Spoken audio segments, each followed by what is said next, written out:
Alô, alô.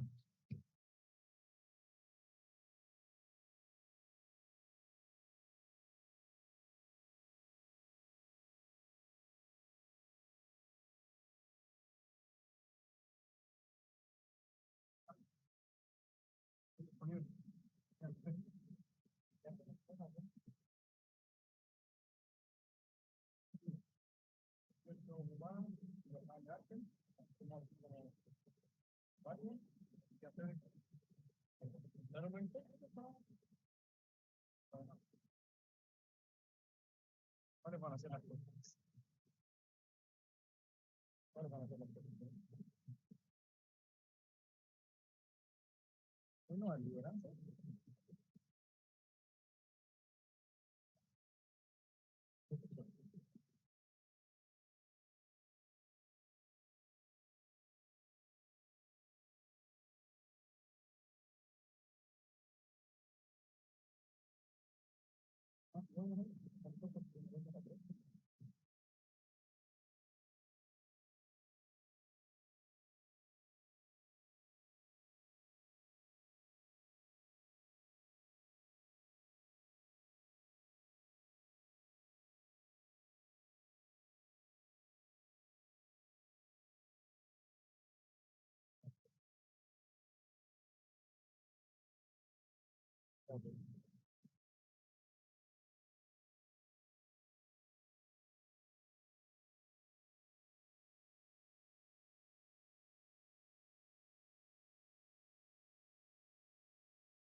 Good morning, Raquel. Good morning. Can you hear me?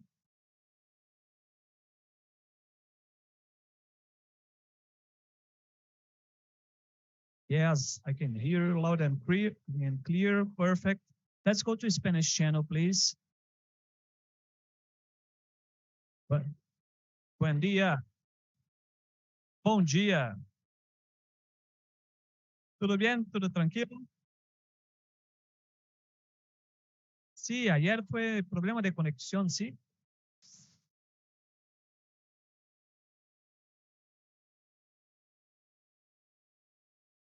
Qué bueno. Entonces hoy va a ser mejor que ayer, pero no hay problema.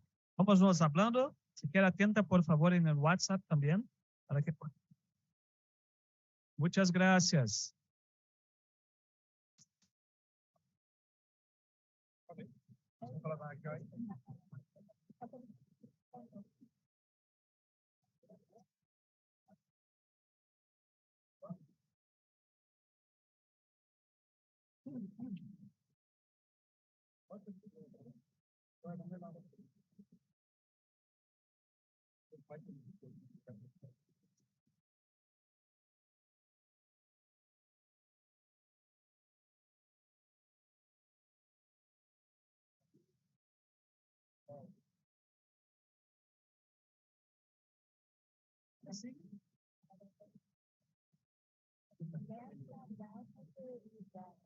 Nesta data que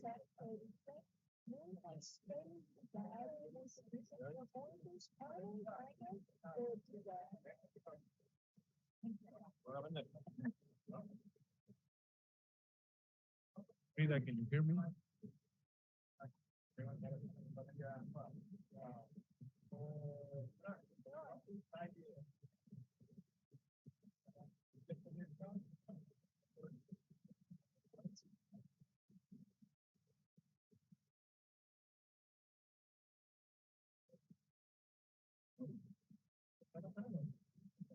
Bom dia, Napoleão. Bom dia. Me escuta aqui pelo canal de português? Tudo jóia, meu amigo. E você? Então tá bom. Perfeito. Jóia, passando para o canal de espanhol.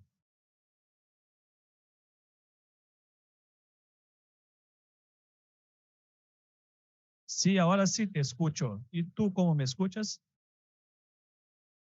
Qué bueno. Entonces hoy Empezamos a las 10 y para usted ya está listo. Muchas gracias. Nos quedamos atentos ao WhatsApp. Até mais.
Hello, good morning. I'd just like to test my audio, please. Hi, Mr. Nicky. Loud and clear, sir. Good morning, sir. Thank you very much for confirming. Thank you. I'm due to present at 11:10 Washington time. It's a bit later here, obviously in the UK. Yeah, just say I'm prepped and ready to go. Thank you. Okay, sir. Thank you very much. Thank you.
dona Francilé, nada melhor que comemorando o trabalhando, né? Seminário. Ó, você pode sair com esse meio para aproveitar o seu dia.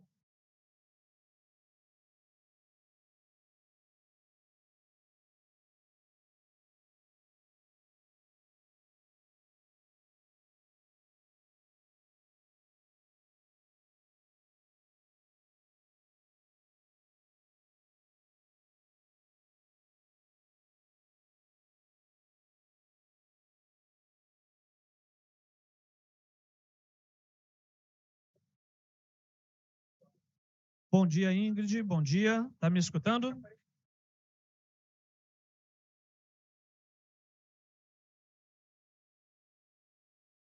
O seu áudio para a gente aqui está um pouco baixo.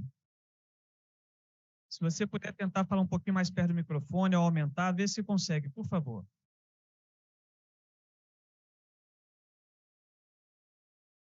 Isso, melhorou agora um pouco.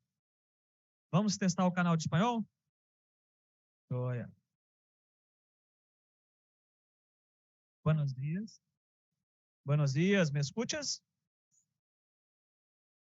Perfecto. Entonces a las 9 empezamos. Muchas gracias.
Testando o áudio.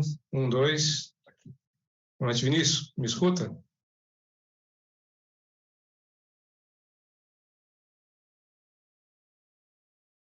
No, no estoy como. Yes, I can hear you. Comandante. Ok, forte, claro, obrigado. Can you hear me?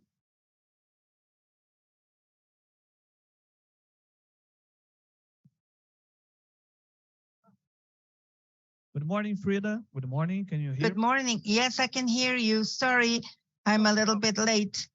No problem. Good. Let's try Spanish channel. Okay. Buenos días, ¿me escuchas? Qué bueno. Entonces estamos todos listos ahora. Empezamos a las 10. Muchas Buenas, gracias. buenas. A las 9, disculpa, a las 9. Ajá. Buenas, ¿me escuchan bien? Sí, hola, probando el audio. ¿Me escuchan?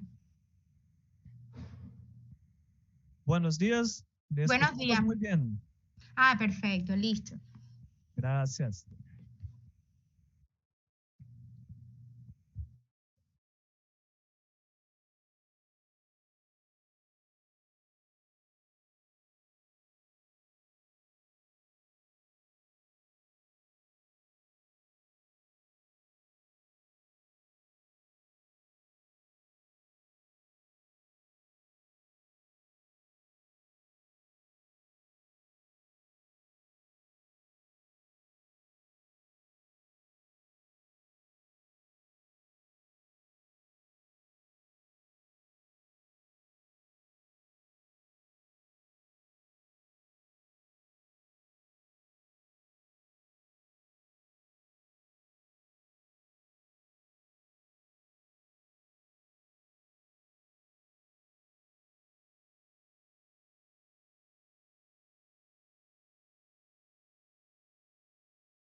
This meeting is being recorded.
Dentro de alguns instantes, terá início o segundo dia do workshop de segurança marítima da GID, com foco no combate à pesca ilegal, não declarada e não regulamentada. Para aqueles que estão presentes aqui na Casa do Soldado, em caso de emergência, sendo necessário evacuar a sala do Conselho de Delegados, temos 3 saídas de emergência. 2 do meu lado esquerdo e 1 do meu lado direito na área das cortinas. Haverá funcionários da Secretaria nessas rotas de evacuação que os orientarão caso necessário. A tradução simultânea será fornecida da seguinte maneira. The simultaneous translation will be happen in the following manner. Spanish, channel 2. English, channel 1. And Portuguese, channel 3. La tradução simultânea será da seguinte maneira.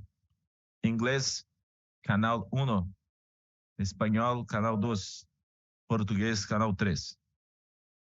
Além disso, durante o seminário, pedimos que desliguem ou silenciem seus telefones celulares.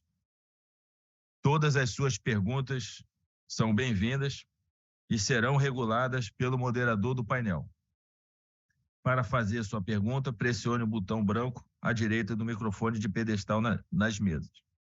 Para aqueles que nos acompanham virtualmente e desejem fazer perguntas, essas devem ser direcionadas pelo chat do Zoom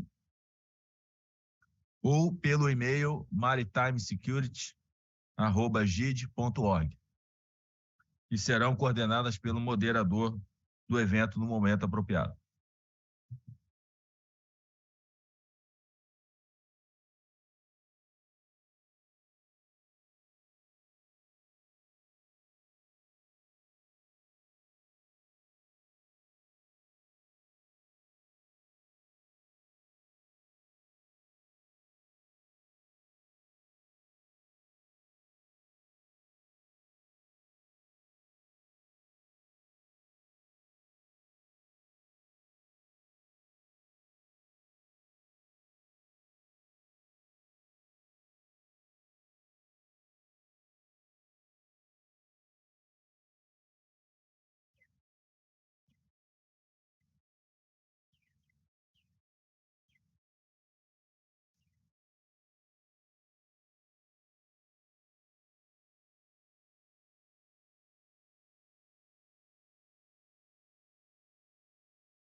Senhoras e senhores, autoridades, Ladies panelistas, and gentlemen, authorities, panelists, audience in general, segurança marítima da JIT, of our second day on our workshop, Maritime Security, welcome to the Inter-American Defense Board. Yesterday, we were able to see the perspective and to hear from different organizations regarding the legislation and the different economical aspects that were important to tackle illegal fishing without regulation.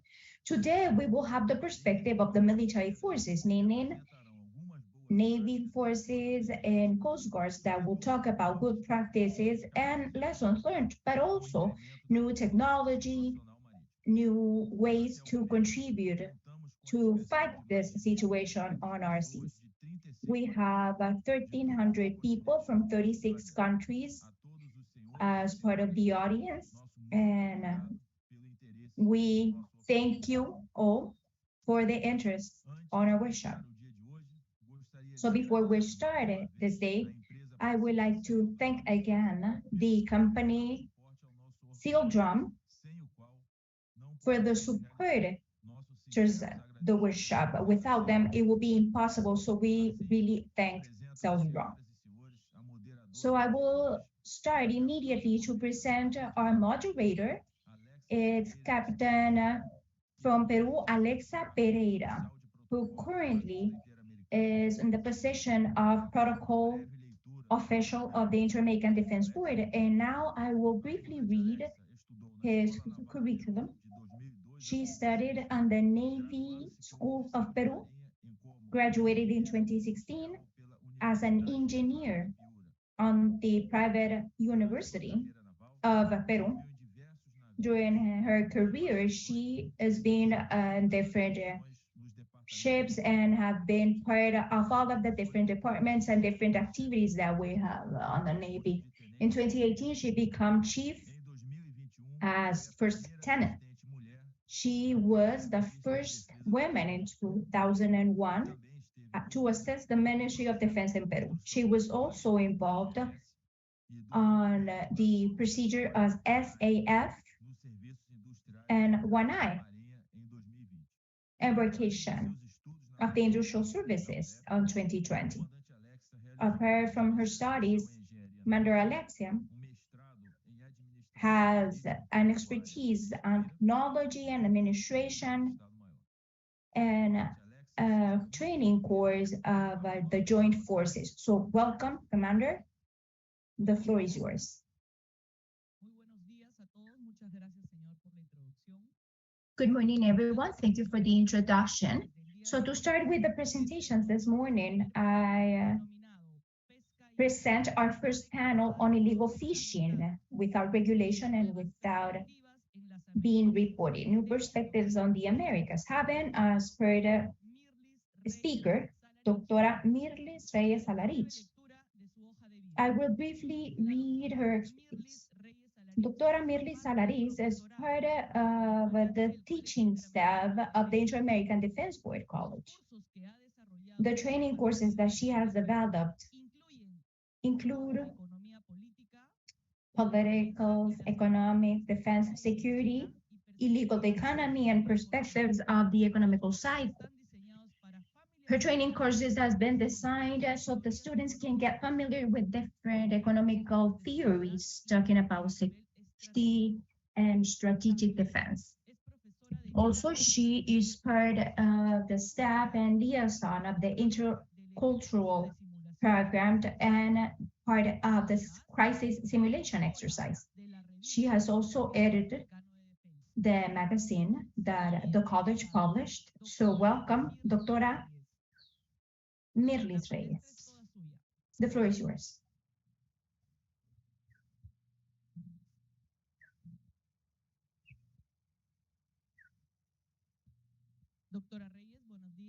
Good morning, Dr. Reyes. Thank you. Thank you for the presentation. Thank you for the invite. And for me, it's an honor to be part of the Maritime Security Workshop.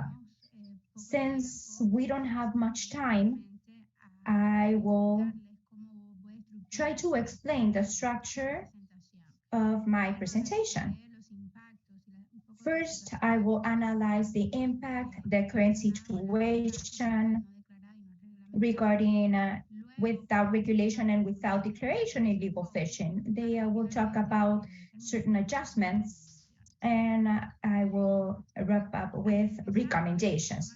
So before we start with the current situation, and this, since I'm an economist, my presentation, of course, will have this approach, right? It's important to explain or to remember that in economy, what we don't see does not exist. This is important when we talk about illegal situations that we cannot see, such as the one that we are analyzing this morning. However, we have different estimations that we have been able to carry out that can help us understand the phenomena. For instance, we know that illegal fishing without regulation represents 15 or 30% of the world capture. We also consider that 20% of the Chinese ships are operating illegally. And illegal fishing contributes that more than 90% of the species are under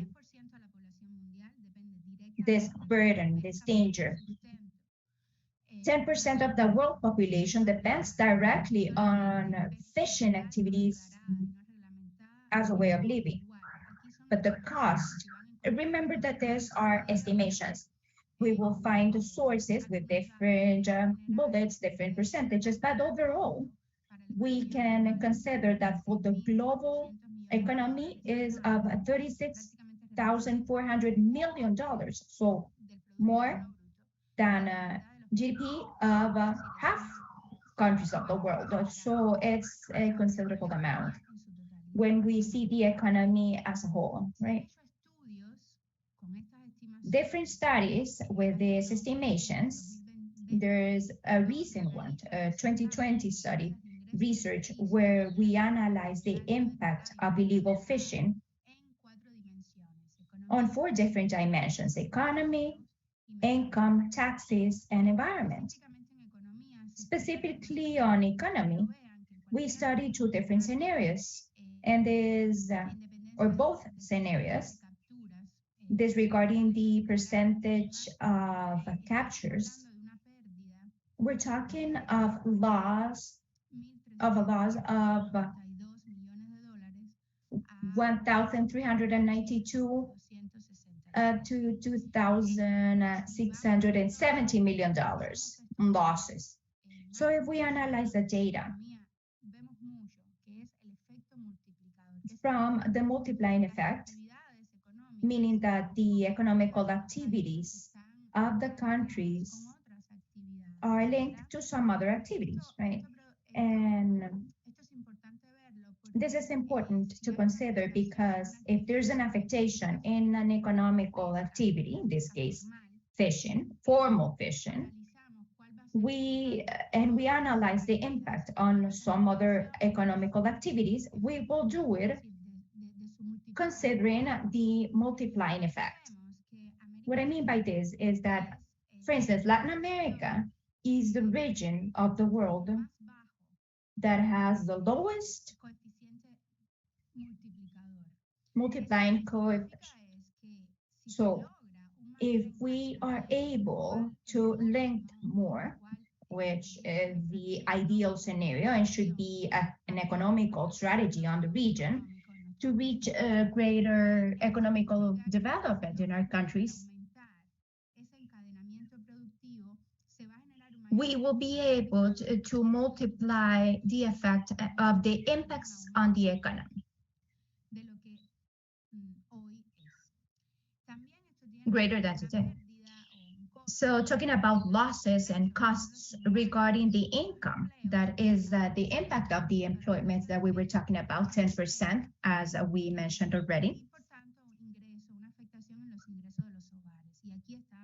It's affecting the households. $380 million up to 619 estimations again. But this, I think, that help us to sort of understand what we're talking about and what's the impact. So if we see the taxes are very important in the economy because this is the money that we have on the state to work on political or public policies to have a greater development of the country. We also have an impact of 185 up to $300 million. And of course, there's an impact on the environment. So it's very hard to quantify the impact. Now, the research of 2020 estimated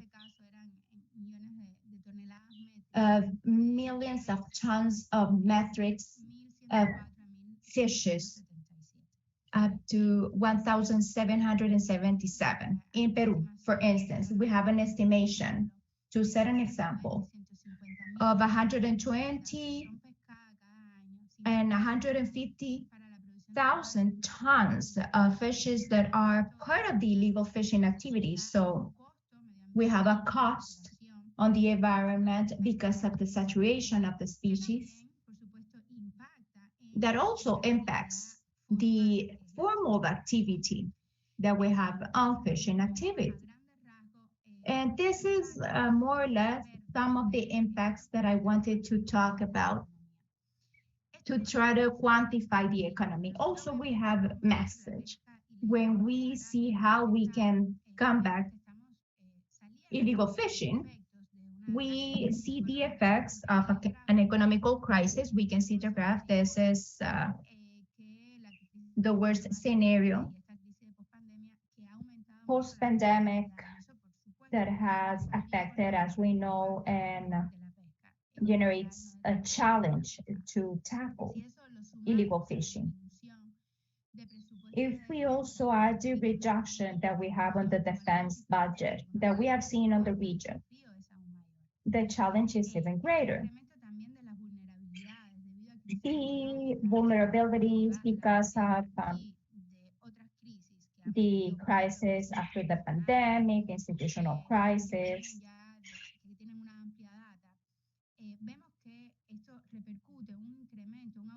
We have a repercussion of illegal actors that are trying to get an income through the illegal economies, and illegal fishing, as we know, is one of these activities.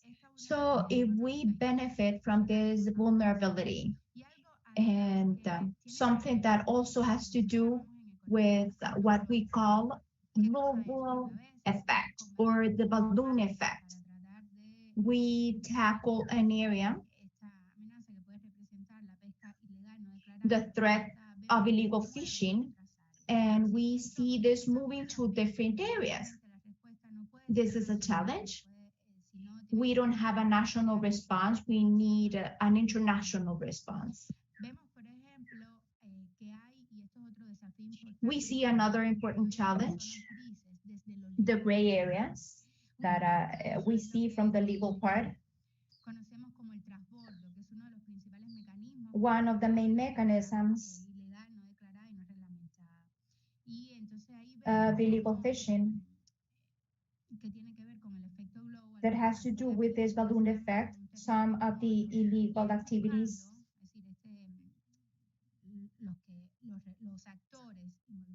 looking for the people that are involved or the actors of this activity, look for this gray area. So this is important for us to consider, to think on better strategies when we wanted to combat illegal fishing.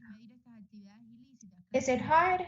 Of course it is. This is why we have these estimations. We should have even more studies about the costs representing these illegal activities, informal activities on our economies. There is something else.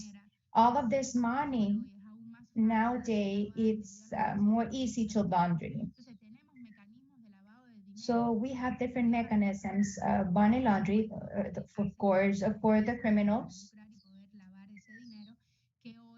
that now well, help, so to speak, and they are fuel to any kind of illegal activity. This is, of course, not exclusive of illegal fishing.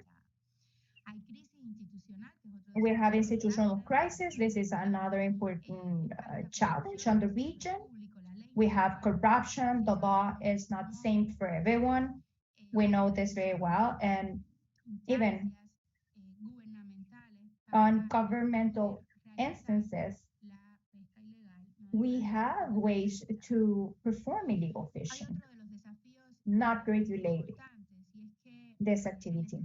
Another important challenge is that we need more sustainability on the operations. What we're seeing is that to combat this kind of activities, we're trying to use the government policies where we don't really have sustainability throughout time. And this is important because we just explained the balloon effect. This is something permanent, and if we're not able to make these strategies more sustainable, we're going to see this reflecting in some other areas.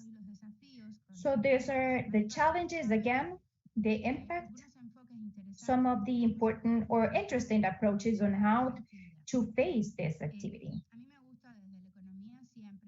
From the economy, always I like to think the way on how we move towards defense. General, we consider it expenses, public expenses, even in the national accounts.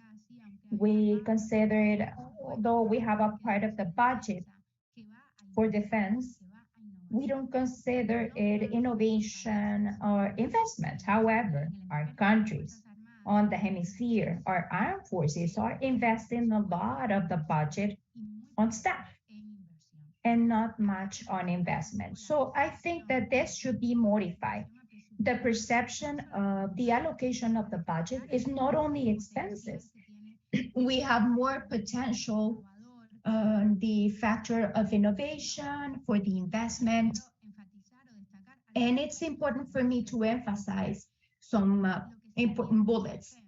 What we invest on defense has an effect that it's a domino effect. I will explain it in just a minute, and I will give some examples of this multiplying effect. But we also have dual technologies that are being used. I want to talk about the patrol ships.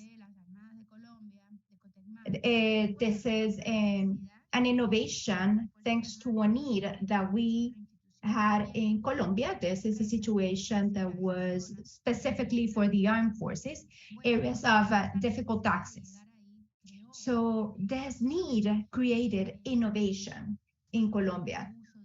And of course, this is dual use. It's not only for defense, but also to provide attention to the population that are on difficult situation, that need services and are difficult to access. So what we invest on defense, we can see it for the benefit of our society.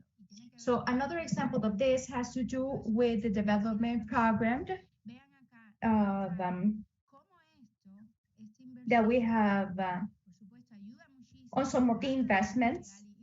We can help defense, protection of the maritime resources, and we can see how some of the projects will impact some other activities, such as nuclear medicine, environment, agriculture, software, so on and so forth. So this is the effect that we like to see coming from defense, but being part of the innovation and impacting the rest of economical activities. Important also to link it with the national industry. This is the multiplying effect that we want to see, and this is what we want to promote. Some criticals talk about this multiplying effect of the investments that we have in the military sector is lesser than some other sectors. However, I think that here we can have a gap. This is something that we have not calculated. This is something that we have not seen on an economy, the economy of a safe country. For instance, when we're combating illegal fishing, we have to defend our maritime strategies in some countries. This is not something that is measured. This is something that we need to do. It's a task and it exists.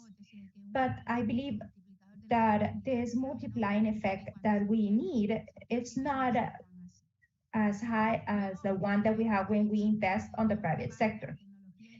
Then we can talk about technology and innovation to promote an innovation culture. Not everything has to be high technology. When we think about industry, we think about strategic resources, financial resources dedicated to countries that have economical crisis. This is hard, but I have another example of this, how to combat illegal fishing. You know that we use devices to trace, to track locations, satellites, and all of these systems are expensive. Some countries have it on the hemisphere, but not all of the countries. However, I think that we need to think if it's effective. It's easy for the ships to turn it off, and we are not able to trace. But an initiative, this came up in France, considered some surveillance operation with devices for some species that will recognize the radio frequencies that necessarily need to be on to avoid accidents. This cannot be turned off. And this is something very helpful. And we have found many ships that are involved on illegal fishing. So I think that when we say think about outside the box, this is what we need to do. Think about innovations that can help us be effective without having to have high technology. I would also like to mention the definition of illegal fishing, not regulated, not declared, can coincide with the more informal fishing definition, but it's not the same. Specifically, when we have an organized embarkations that I can talk about China, but some other countries that are also involved on illegal activities, on illegal fishing, when they organize. And when you see the definition of transnational organized crime, this kind of activities fit this definition. So why don't think about the definition again? Because this can create limitations. We proceed differently when it's not regulated than when we consider it illegal fish. This, for a final reflection, we request this to be considered relevant on the public agendas. So we need strategies that can raise awareness on the citizens about the negative impact that this creates on sustainable development. Sometimes we see it on the news when we have foreign embarkations in our country, and then we don't talk about it anymore. We need to be sustainable on the topics. It's not enough to combat it, but to generate public policies more towards demand, investment throughout the whole value chain. And the full factor, why is this happening? Why is this still a problem for most of the countries on the hemisphere? To comply with law, we need to think about this balloon effect that I mentioned and how to redefine this same definition. It's not a one-size-fits-all.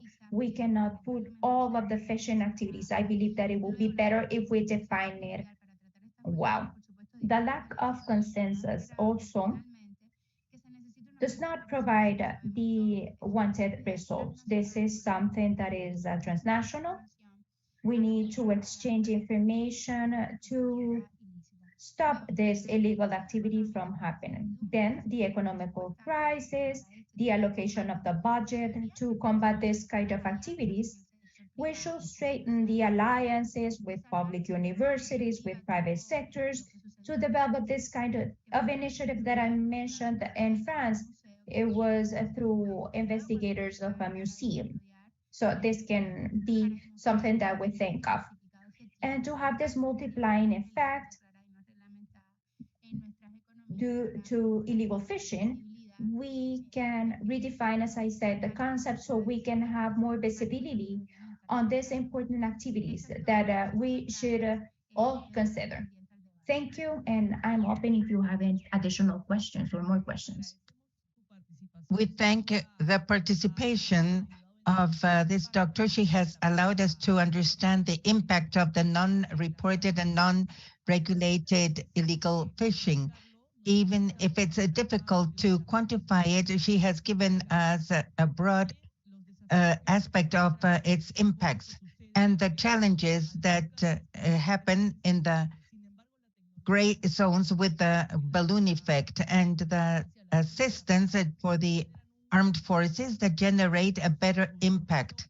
We liked the use that you mentioned about the investments and the benefits of the country, the dual benefits that you were commenting, and especially the multiplying effect of the employment of the armed forces in this very important issue. Thank you very much. To continue, I'm going to read the curriculum of Captain Joao Batista Barbosa, our next speaker. Captain Joao Batista is a specialist in Navy engineering from the Marine of Brazil. By the Center of Instruction, Admiral Wantercourt from Rio de Janeiro. He has a BA from the University of Rio de Janeiro, and his Chief of Staff course in the Navy War College and Defense Diplomacy in the War College, and a Master's in National Defense in the Higher School of National Defense of Argentina. He had the position of the Control of Operations of Brazil in 2021, and right now he is commanding at the same time as commanding of the maritime centers. We're very proud that you can participate with us. Good morning. The floor is yours. Thank you, and I thank you for the opportunity. I'm going to share my screen.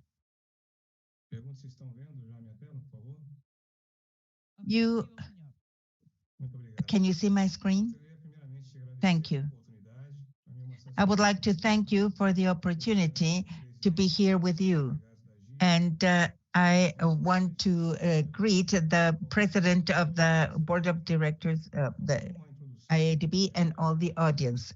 Just as an introduction, the Brazilian Navy contributes in this important forum by presenting the system,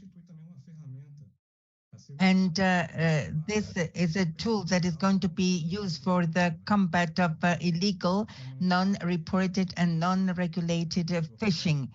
Mr. Blazer yesterday talked about the monitoring, the collection of data and analysis of data that are part of all the process of the fishing license. To be able to continue, I'm going to present these concepts.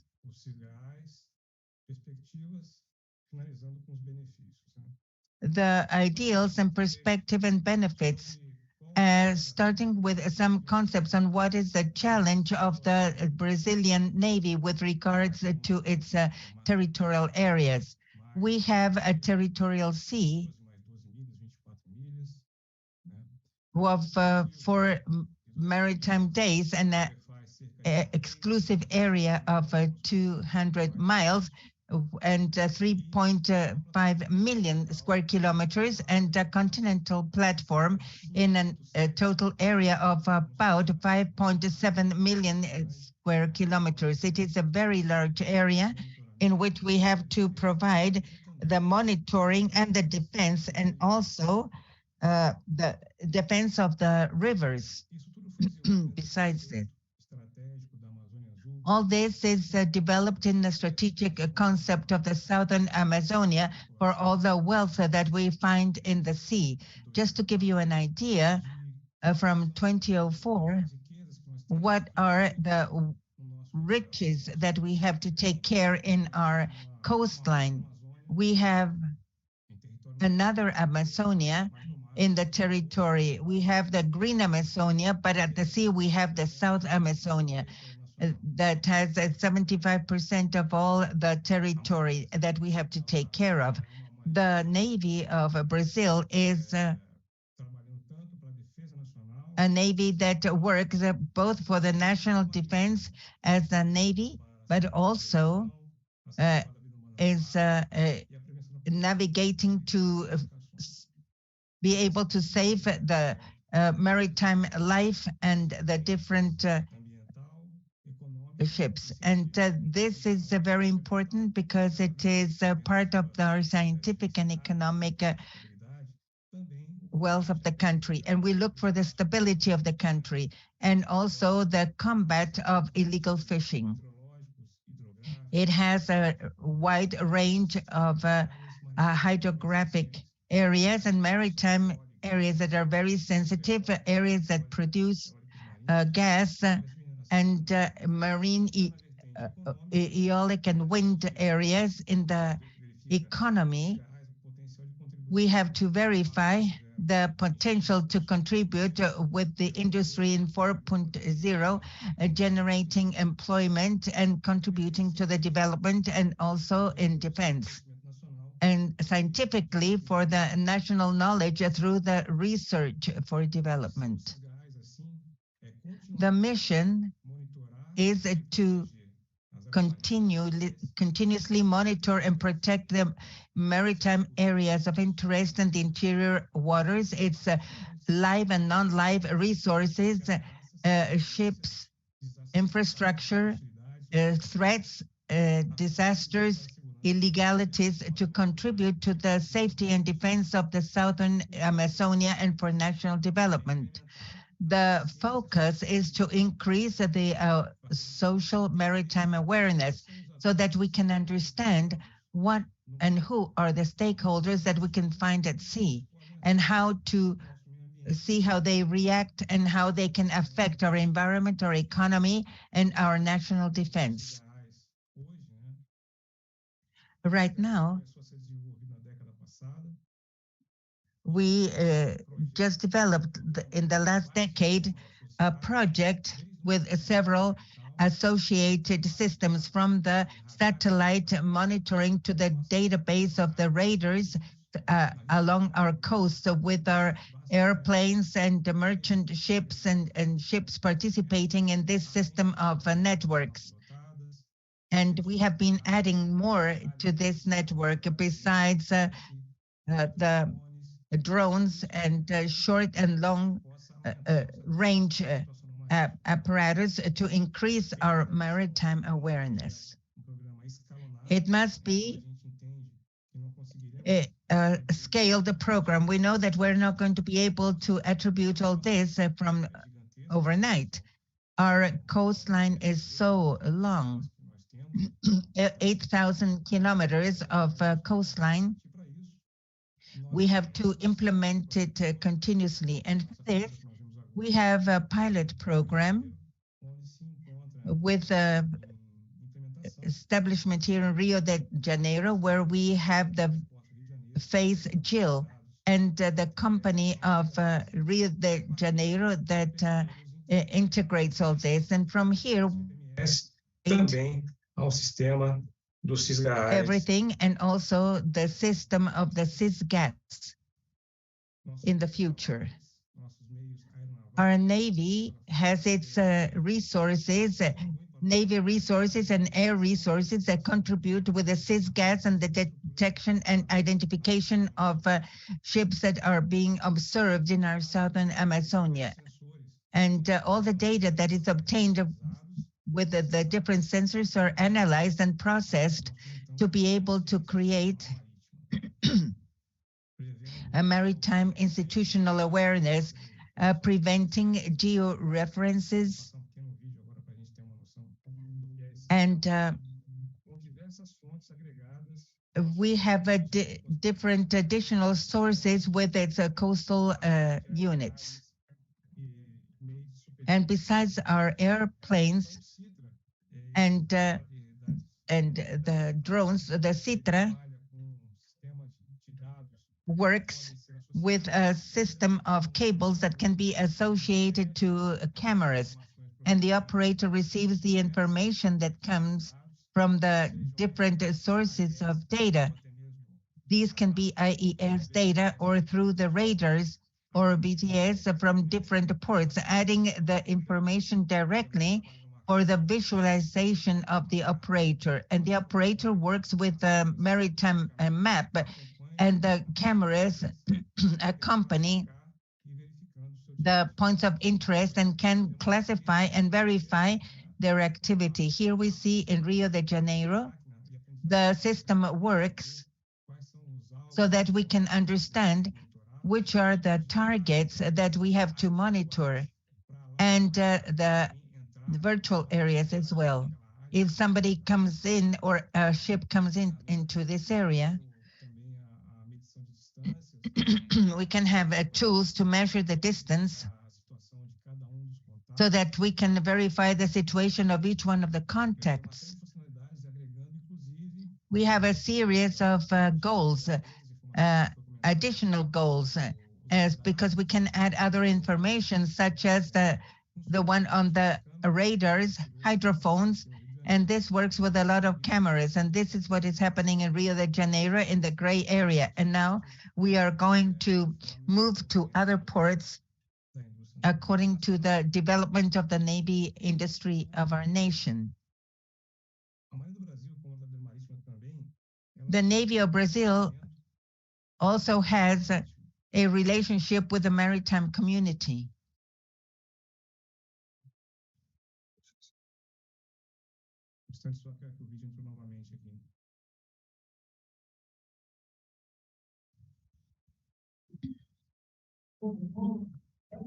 Compartilhar minha tela novamente.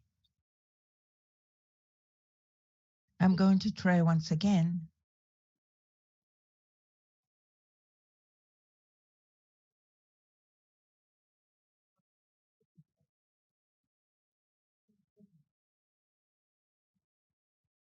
Agora sim. E aqui nós temos então a Marinha do Here Brasil. we can see the Navy of Brazil with its communication with the maritime community that carries out different courses in the different units of Brazil that are the agents that control the sea. And we also develop a role of maritime defense throughout the nation, like Coast Guard. In this sense, we have to work with other governmental agencies. And in this sense, we use the intelligence, and we have operations that we carry out continuously and with greater efficiency, like the IADB, the federal police, the public ministry, and that has a great network of information that they provide to the Navy. And these other agencies are throughout the nation and our coastal area, and also at the southern Amazonia. It's a great amount of information that are shared with the different organizations of the federal government that are interested in maintaining the maritime control. And in this sense, we monitor and we protect the South Amazonia, contributing to national defense and in an integrated manner throughout our area. We're going to talk about the perspectives.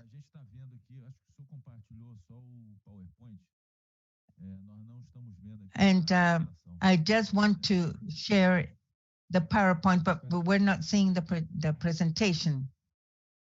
Just a minute, please.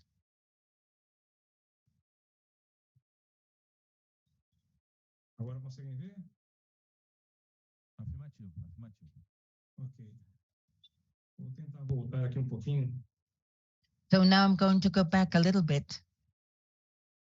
Bom, partindo daqui, as perspectivas If we start here, the general perspectives are to increase the maritime situational awareness, reducing the reaction time for the Navy power, and to optimize the use of the Brazilian state resources, allowing a network action in a more precise and effective way, increasing the presence of us in national waters. The great challenge is to be able to handle the great amount of data that we're going to receive throughout the process.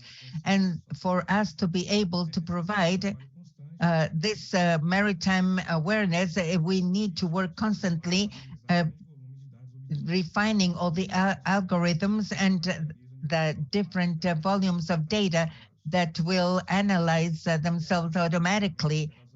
And also the alarm of suspicious areas. In the future, we want to place 19 radars along our coastline. These radars have a scope of 200 nautic miles, but are almost 100 radars with 35 nautical miles of range. And with this, we're going to control the coastline. These radars will be used according to the defense needs. And we are going to employ all types of sensors like airplanes that are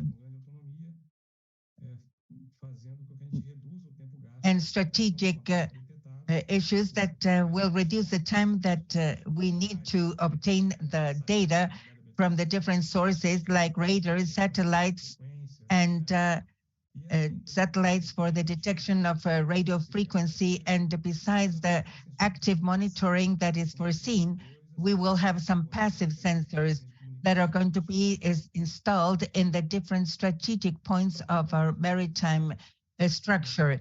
The monitoring of great areas, like in the case of our Blue Amazonia, includes the technology.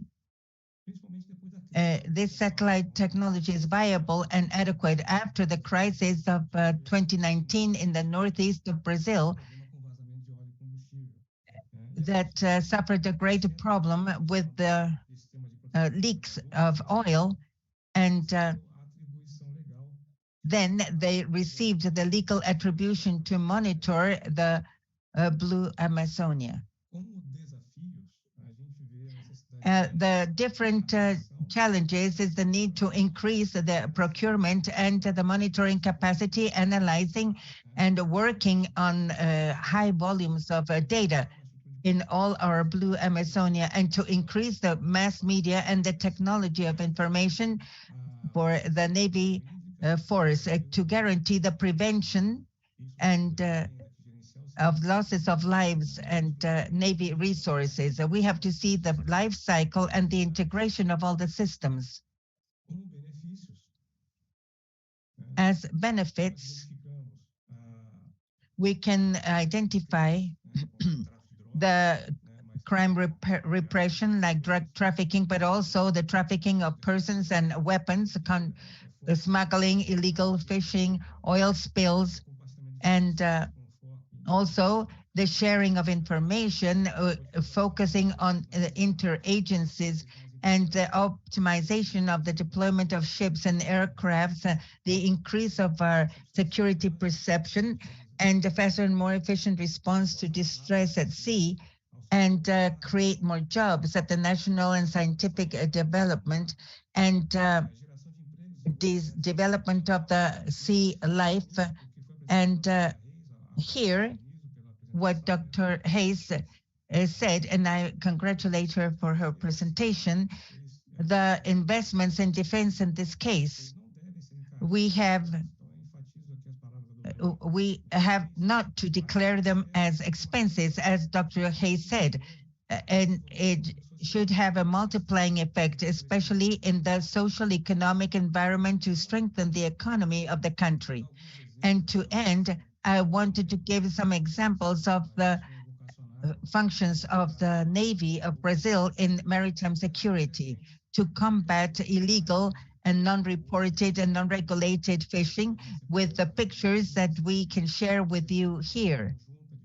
And this is a joint operation for the combat of illegal fishing, and we apprehended more than 1 ton of fish. And we can see here that this is donated for a social program.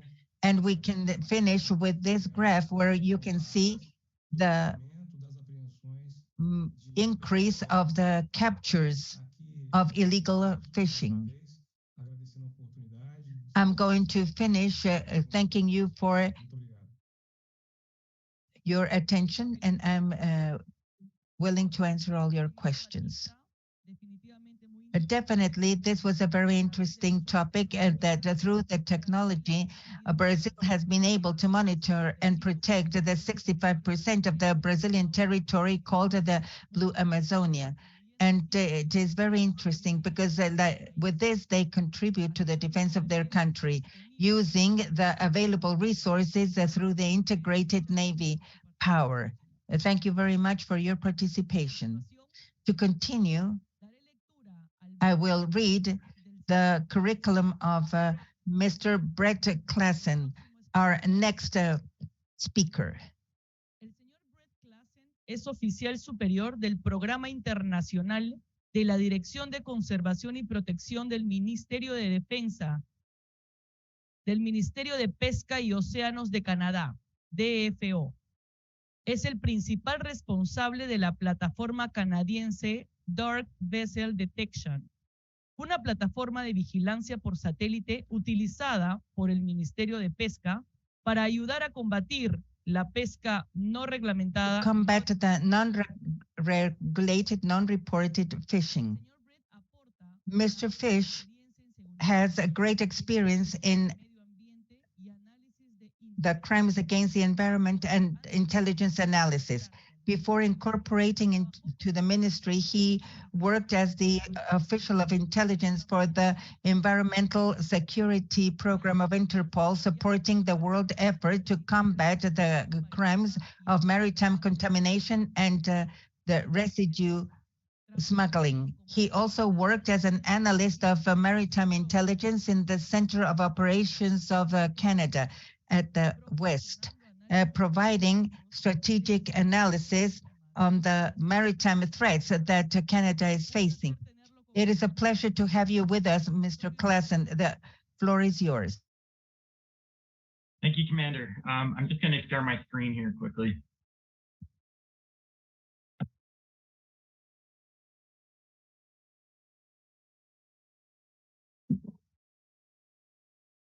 All right, I hope everyone can see that. Okay, well, thank you, Commander, for having me here today. I'm really excited to be part of this workshop. My name is Brett Klassen. I'm a Senior Program Officer with Fisheries and Oceans Canada, known as DFO for short. DFO is the Canadian federal department responsible for managing and safeguarding Canada's marine resources. Within DFO, I work for the Conservation Protection Directorate. This is the law enforcement wing of DFO. Within that program, I work for the International Enforcement Program. This is the program responsible for supporting counter IUU fishing operations outside of Canadian waters. So today I'm going to give a brief overview of DFO's international enforcement team, our efforts to combat IUU fishing, and some of the technology and tools that we use. I'm then going to pass the mic to my colleague Pablo Truba from Ocean Mines, who's going to discuss the results of a joint DFO and Ocean Mine project that we did together to advance unmanned aerial systems to combat IUU fishing. We only have 15 minutes between the two of us, so I'm going to be quite quick with my slides. So just to start, conservation protection, as I mentioned earlier, is the law enforcement wing of Fishery and Oceans Canada. There are nearly 700 dedicated fishery officers working at CMP. They form the backbone of the directorate, and they're tasked with the important job of enforcing Canada's federal legislation designed to protect marine ecosystems. They conduct compliance enforcement activities on land, air, and sea. They draw from significant resources, including a fleet of midshore and offshore patrol vessels. They're supported by dedicated fisheries intelligence agency, as well as multiple fisheries surveillance aircraft. They're armed and highly trained regulatory enforcement agency. So within conservation and protection, I work for the International Fisheries Enforcement Program. This is the program that delivers on Canada's efforts abroad to combat illegal, unregulated, and unreported fishing. Currently, we're supporting a number of international operations around the world. Most noteworthy down in Ecuador and Peru, we're helping to monitor the 400 plus strong high seas squid fleet. We're using, to support these operations, we're using what's known as our dark vessel detection program, which I will discuss a little bit more on the next slide, but it's essentially a satellite surveillance system to help track vessels that are not broadcasting their locations on AIS or VMS. We also support Canada's engagement at regional fishery management organizations and other international fora. We do some significant work and partner with NGOs such as Ocean Mind and Global Fishing Watch, which you'll hear about one of those projects from Pablo shortly. So one of our flagship tools that we use in the International Fisheries Enforcement Team is Canada's Dark Vessel Detection Program. So what this is a multi-sensor satellite data system to support counter-IUU fishing operations. It brings in satellite data from both commercial and government-owned satellite sources to provide near real-time surveillance. So we rely on sources such as synthetic aperture radar, radio frequency detection. So this is that sort of commercial SIGINT that was mentioned yesterday, as well as electro-optical imagery. So how this works is we use powerful machine learning algorithms where we layer this data over top of AIS and VMS tracks, vessels that are broadcasting their locations. And we look for satellite detections of non-broadcasting vessels in areas of concern, such as marine protected areas. We would then highlight those detections to the relevant authorities that we were supporting, who would then respond. The system also incorporates historical vessel information, environmental data, and analytics to support analysis. So we're providing this dark vessel detection regional support to a number of different areas right now. As I mentioned, we're working closely with Ecuador and Peru to monitor the distant water squid fleet made up of over 400 plus squid fishing vessels, mostly Chinese flag. We're also doing some support to the South Pacific Islands Foreign Fisheries Agency, which is an international organization made up of 17 mostly South Pacific Island nations that conduct counter-IUU fishing surge operations each year. So we use our dark vessel detection system to provide satellite support for that. And then every year we support an annual counter-IUU operation in the North Pacific called North Pacific Guard, where we provide both the satellite surveillance technology as well as aerial surveillance planes to support monitoring. And so finally, moving on, I'm going to allow Pablo to talk about this partnership that DFO had with Ocean Mind about advancing unmanned aerial systems technology to combat IUU fishing. This was a project that tested two unmanned aerial system platforms with a focus on Latin America and Africa. It involved over 40 successful test flights and revealed some great insights on how this technology can be used to empower fisheries enforcement and compliance. So I think I was hopefully only 5 minutes there, Pablo. So I'm going to turn things over to you and stop sharing my screen here. But thank you, and hopefully you enjoyed this brief introduction to DFO's international enforcement activities. So I will stop my sharing now. Thank you, Brett. No problem. Over to you, Pablo. Can everyone see my screen? Looks good on my side. Okay, perfect. Good morning, afternoon, everyone. My name is Pablo Trueba. I'm the head of intelligence and compliance at Ocean Mine. My background is in fisheries monitoring, control, and surveillance, 8 years at sea, working with commercial fishing fleets and the authorities. And I work for Ocean Mine, which is a not-for-profit organization that works with government, like in this collaboration with Fisheries and Oceans Canada, to try to test new technology. We focus on the uses of intelligence from satellite and machine learning, but in this instance, we wanted to test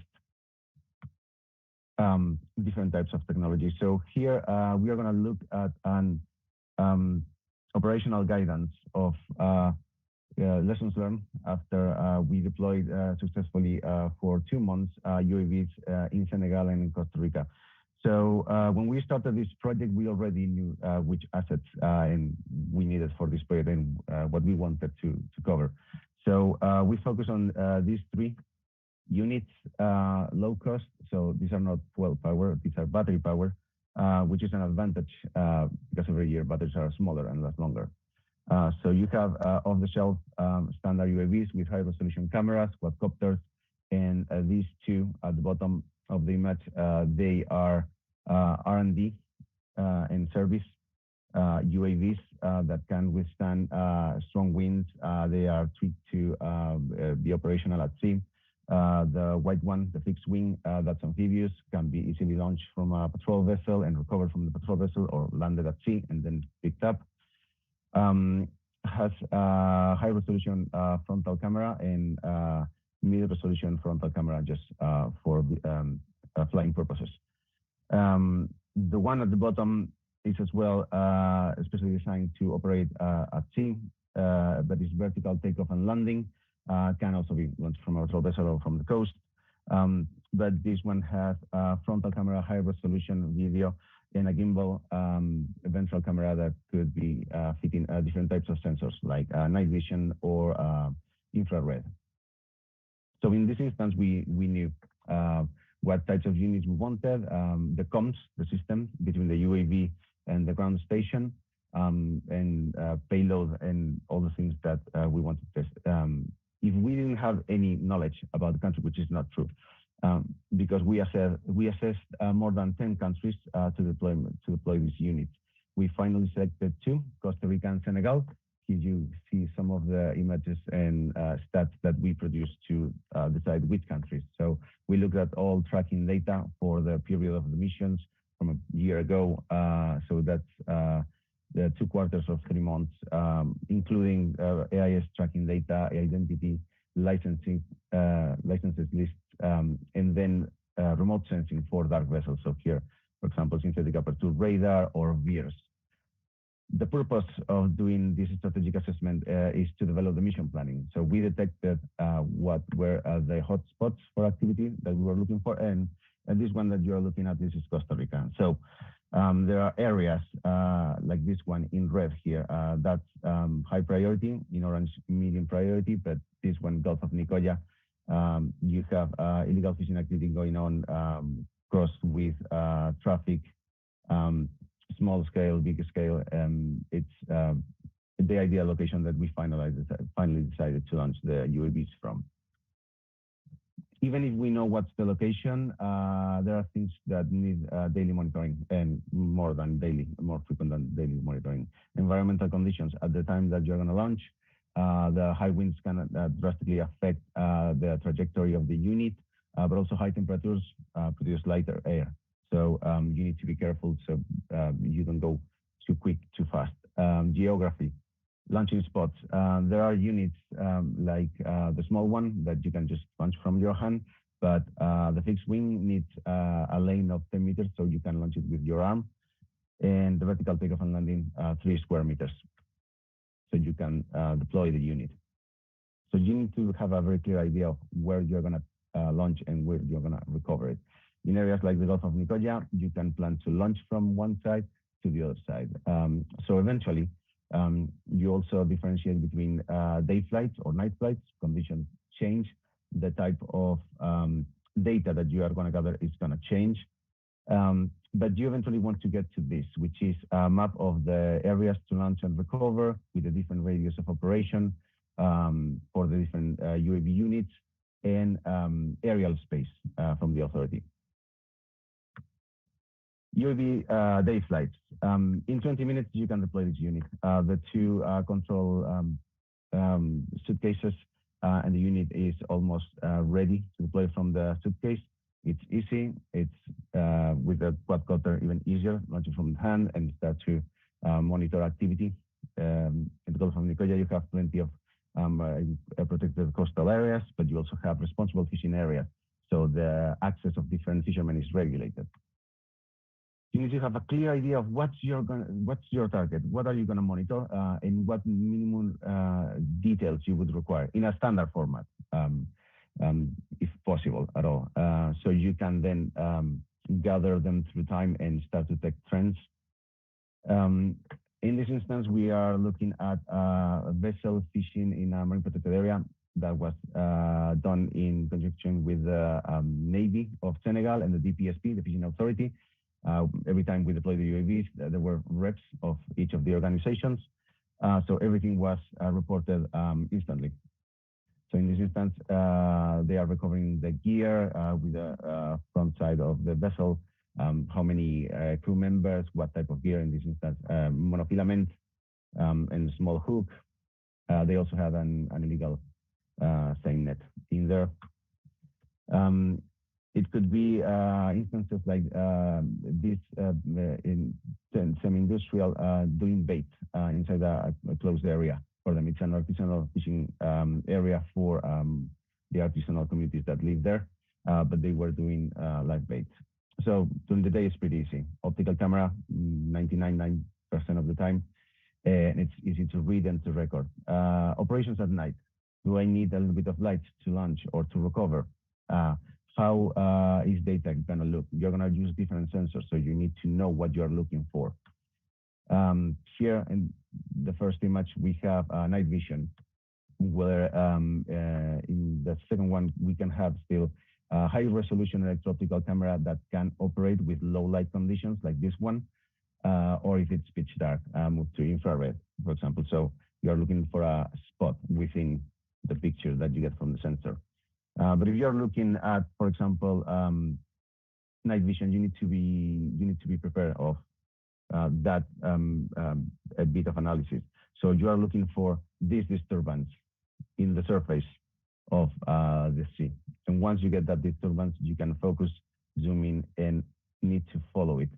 So you can start to recognize the different structures, the shape in this instance, another same vessel in the same marine protected area doing same set for a live bait.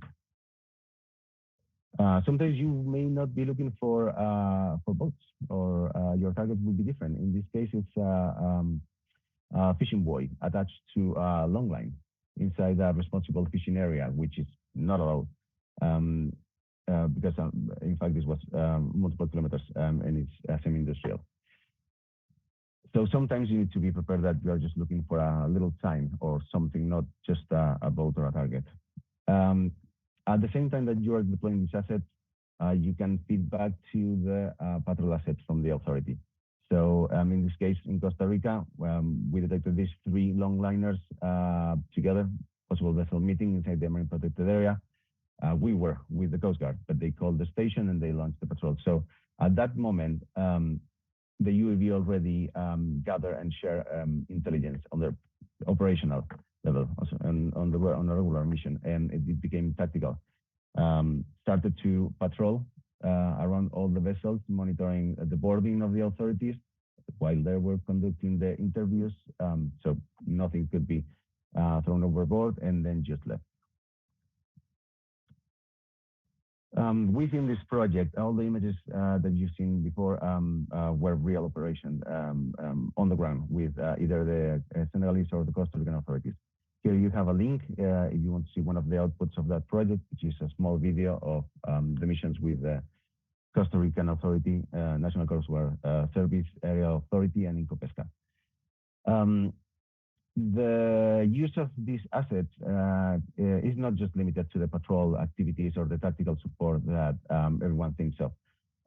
So we took advantage that the opportunity of having plenty of time, because this was during the pandemic. At the end of the pandemic, we did the missions. So we planned as well a third run through exercise with the service that Brett was presenting at the beginning. We also received a request from one of our partners, Interpol IUU Crime Unit, when it existed. And we were asked to patrol, to do an inspection, on the port of Dakar. We were able to locate 2 IUU vessels out of a list of 7. And up to here, my presentation. Thank you very much for your time.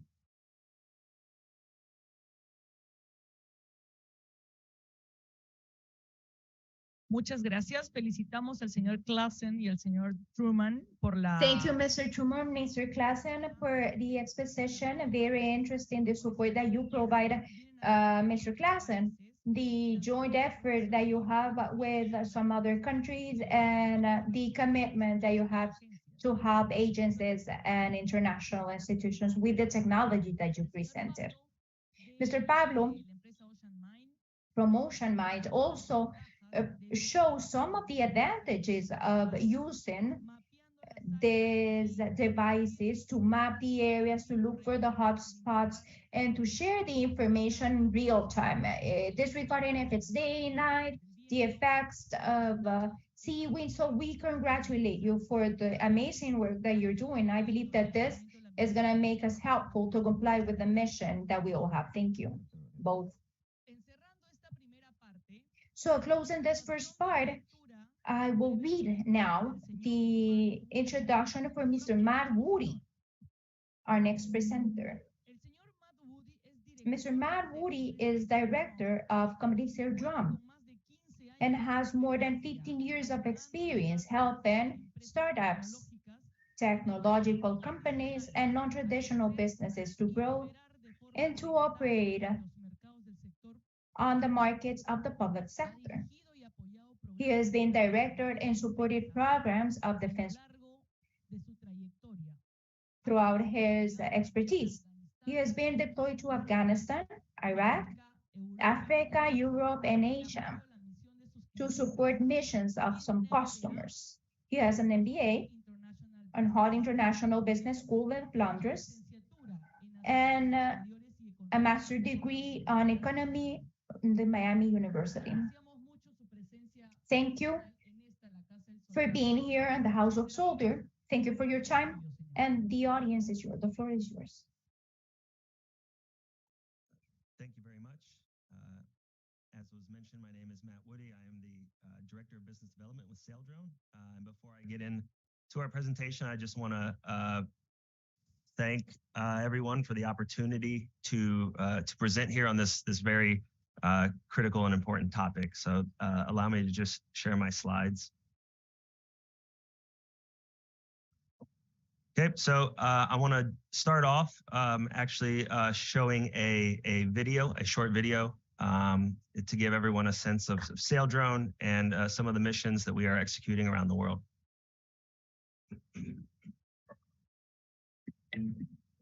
Saildrone is the world leader in providing comprehensive turnkey solutions for maritime security, ocean mapping, and ocean data, addressing diverse challenges from national security to offshore wind.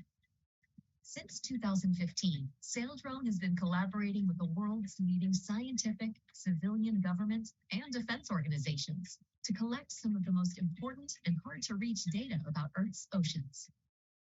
With more than 22,000 days at sea and almost 1 million miles sailed, Saildrone's fleet of uncrewed surface vehicles have demonstrated unrivaled payload, range, and reliability. Saildrone founder and CEO Richard Jenkins developed Saildrone's core technology over a 10-year period, driven by a goal to break the world land speed record for wind-powered vehicles. After setting a new record of 126.1 miles per hour in 2009, he shifted his focus back to the ocean, applying the same now patented wing technology to support data collection in the most remote areas of the ocean. Built for the harshest ocean conditions, Saildrone USVs have withstood wind speeds of over 100 knots and waves up to 100 feet, while collecting crucial data for customers around the world. Powered by renewable wind and solar energy, Saildrone USVs are environmentally friendly and operate 24/7 for up to 365 continuous days at sea without the need for a crewed support vehicle. Saildrone designs, builds, and operates 3 classes of autonomous vehicles to provide year-round ocean intelligence. Each vehicle class is designed for specific tasks and can be deployed from any dock. The Explorer is 23 feet long and carries payload sensors for mid-ocean data collection, fisheries missions, marine mammal monitoring, mapping, and maritime security with a 0 operational carbon footprint. There is no other platform that can collect high-resolution data above and below the sea surface across the vast areas of the ocean and with the endurance of the Saildrone Explorer. Persistent maritime domain awareness is critical to national security. The 33-foot Voyager fuses passive acoustics, radar, cameras, and advanced machine learning to deliver comprehensive solutional awareness remotely from anywhere in the world.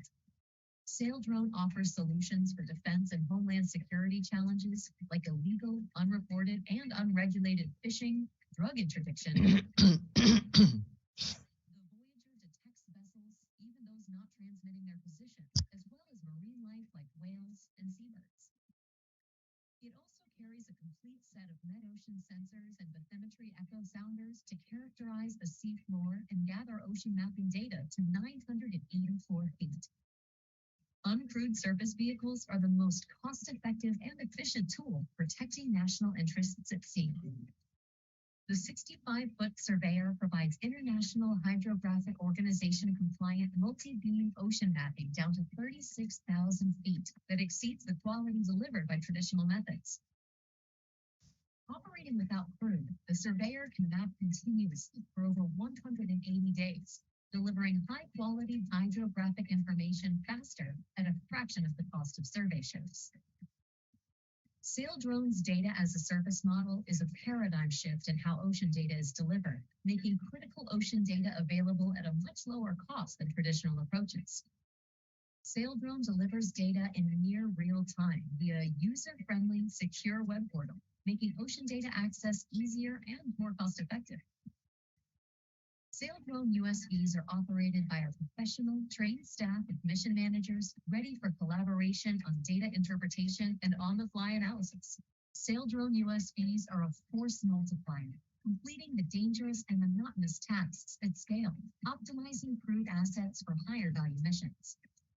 Maritime security and sustainable management of ocean resources is critical to ensure future generations thrive on a safe and healthy planet. The key to achieving this goal is to make ocean exploration and data more accessible to all, bringing industry, government, and the community together to solve the challenges facing the blue economy and our world.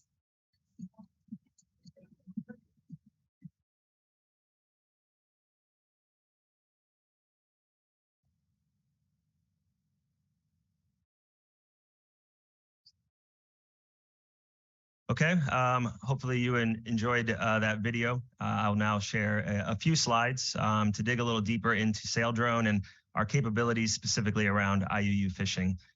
So Saildrone has been around for almost 10 years now. And in fact, in 2014, with our first prototype, we did sail across the ocean from San Francisco, where we are headquartered, to Hawaii. What's very interesting about that is almost 10 years later, we are still the only USV that's currently on the market that's been able to achieve that. And we've put a lot of energy and effort into building a reliable and scalable product that can operate in any ocean anywhere in the world. And over the years, we've had a few test cases that have shown that durability that makes this possible. We've completed missions in the high north, in the Arctic. We've circumnavigated Antarctica in the Southern Ocean. And over the last few seasons, we have sailed into hurricane, cyclones, and typhoons to monitor the weather and the data at sea level. So we sail directly into the eye of Category 4, Category 5 hurricanes, collect data, and then sail back out. Focused on integrating it with sensors that are most meaningful to our customers. And we've worked closely with the U.S. Navy. We heard yesterday from Michael Stewart with Task Force 59. We've been a large part of that, and it's been an honor to work with the Navy. We're doing operations today with the U.S. Coast Guard, with the U.S. Customs and Border Protection, and with other like-minded nations around the world. This here is just a small snapshot of some of those missions that we have completed. And today we've actually, our drones have completed over 1 million nautical miles sailed, collectively over 27,000 days at sea. So not a prototype. We are out on the world's oceans providing mission support today. And you can see that the Arctic missions, the Antarctic there. We've been in almost every water that you can think of today. Yesterday, there was some talk about the COCO, or the contractor-owned, contractor-operated model, or a leasing, and I'll talk briefly about that here. So that is the way we operate today. We, as Saildrone, handle from A to Z all the requirements of the mission and provide the customer with what is really critical, and that's the data. We consider ourselves a data company or a mission as a service. So we work with our customers to understand the mission set. We manufacture and deploy the drones, get them in the water, put them on target or on station or wherever they need to be. And then we maintain and provide that data through satellite back to our customers. That means there's no capital expenditure, there's no training or maintenance fees. We carry the liability if a drone needs to be replaced or is otherwise damaged. That is on us. We make sure that that data that the customer wants is continually coming into their systems. Because our drones are solar and wind powered, that also means that there's very little fuel burn. They're environmentally friendly, and most importantly, it's a persistent ISR capability. Our drones have been on the water for over a year. For most MDA missions, they're typically on the water for anywhere from 3 to 6 months before they need to come in for some servicing or to be refueled.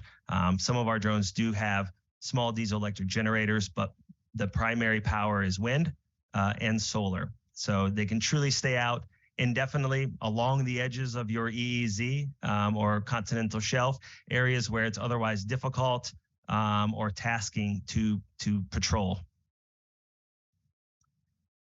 We collect three types of data. The company originally started as a science organization focused on weather, climate, hydrocarbon leak detection, monitoring fisheries, and other conservation measures. And we still do that with organizations like NOAA and NASA and universities around the world.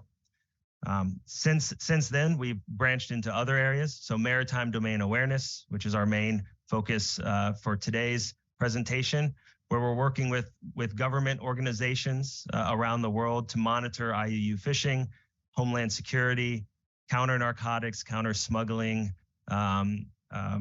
human smuggling, as well as just general law enforcement around ports or other protected areas, whether for security issues or because they're sanctuaries or national parks. Our third business line is ocean mapping. So we have the capability to map the seabed floor down to 7,000 meters. And because our drones have no engines on board, they're extremely quiet. They actually provide a higher quality mapping capability than traditional manned surface ships. So with these three business lines, we use our three classes of vehicles. Our Explorer, which is our oldest and our smallest drone, is 100% wind and solar powered, which means that it can stay out on the water indefinitely. And again, we've had them out there for over a year, circumnavigating Antarctic, passing through the Atlantic Ocean. For MDA missions, we rely on our Voyager. It's a little bit bigger at 10 meters long, but with that increased size, it comes with a lot more capability to hold and to power sensors that are meaningful for maritime domain awareness.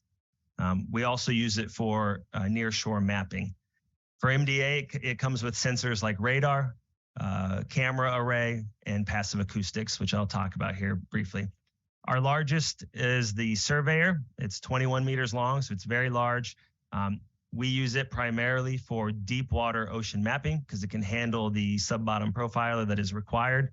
But it's also been successful in MDA missions, particularly in contested or otherwise difficult waters. All of that data that we're collecting is offloaded from the vehicles by satellite, either Iridium or Starlink. And then that data is shared directly into our mission portal or into an API to our customers so that they can have real-time access to the data that we are collecting. Our drones can communicate with each other. They can share data back and forth. They can track assets between drones so that you can create a pattern of life or understand where a vessel might be headed or where it's coming from. And all of that information is shared through our mission portal. That's also where our customers can speak directly with our pilots who can help set waypoints or move the station. And then the drones will autonomously get themselves to where they need to be. For IUU fishing, we largely rely on our Voyager platform, and you can see a picture of it here. Again, it comes with a radar array, an IR pan tilt zoom camera system that we've recently integrated. Very powerful to take photographs around the drones, typically about one photo every 3 seconds. Passive acoustics is something that we've recently built in-house. In our acoustic system, it's a fixed array that can track surface vessels, semi-submersibles, which is of great importance for the counter-narcotic mission, as well as marine mammal life that might need to be tracked. We also can have a transceiver for AIS, and then that becomes interesting because we can monitor vessels that we pick up through radar, through acoustics, or through our camera that are not signaling AIS, typically an indicator that they may be up to no good. This here is just a snapshot. Because we've been on the water for so long, collecting so many images, we have one of the world's largest databases of ocean imagery. And we've been able to use that with the advances in machine learning and artificial intelligence to train our system to identify the types of vessels that might be on the water. And this is critical because our customers may not want to see every single vessel that passes by. They may only want to see fishing boats that don't have AIS on, or otherwise want to track perhaps warships that might be entering their waters. So we're able to set the parameters based on our customer's mission, and then they can receive real-time notifications when anything that hits their category pops up on the system. Obviously, as our drones complete more and more missions on the water, they take more and more pictures. Machine learning gets smarter and smarter. The possibilities with this technology really are endless. As was mentioned yesterday, we've worked very closely with Task Force 59 and CENTCOM. And you can see here, just in this one mission set alone, we've logged over 27,000 nautical miles, and we've collected over 100,000 target detections in the Arabian Gulf and in the Red Sea. 400 plus target detections, 250 plus dark target detections. This is an average daily metric for this region of the world. And we're very much looking forward to taking this model and being a part of the work that's going to be happening in Southcom here in the near future, which was mentioned yesterday as well. But we're already operating in the Caribbean Sea as well as off the coast of Southern California today, working very closely with our partners in the U.S. Coast Guard as well as Customs and Border Protection. In District 7, which is the Caribbean Sea, we're doing a safety at life at sea and drug interdiction mission, operating around the waters of Haiti to monitor that situation there. District 11, in collaboration with CBP, we have 5 Voyagers that are along the border of California, of the United States and Mexico, monitoring today for IUU fishing, as well as just general maritime security, human smuggling, counter narcotics issues as well. So we are in the water today, working on these critical missions, and looking forward in the near term to expanding our fleet and working more closely with partner nations around the world to tackle this challenge. Finally, the last thing I'll say is Saildrone is made up of about 200 employees who all feel very passionate about the ocean. And I think like everyone that's being a part of this conversation, we envision an ocean that is used sustainably, that is safe and free and based in a rules-based order. And again, want to thank the host for allowing us to be a part of this conversation.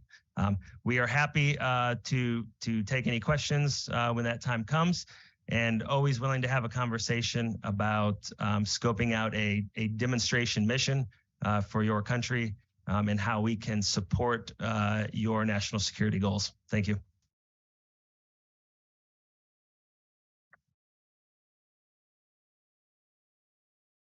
Un millón de operaciones con más de 1 million operations with more than 27,000 days working in all the oceans of the world is very interesting what you have just shared with us today. You carry out the construction, the complete construction and the comprehensive construction of the drones that you provide us. And we also see your commitment with the preservation of the environment and the 3 types of drones that you have. We congratulate you. And once again, we thank you very much for being here with us. We have concluded the first part. Nevertheless, we're going to go to the questions. Going back, we have more than 12 questions and the time is short. So we're going to start selecting some of your questions, and we thank you very much for your interest. And you can leave your questions at the email that we're going to give you so that they can be answered later on. The first question to Dr. Mirles Reyes is the following.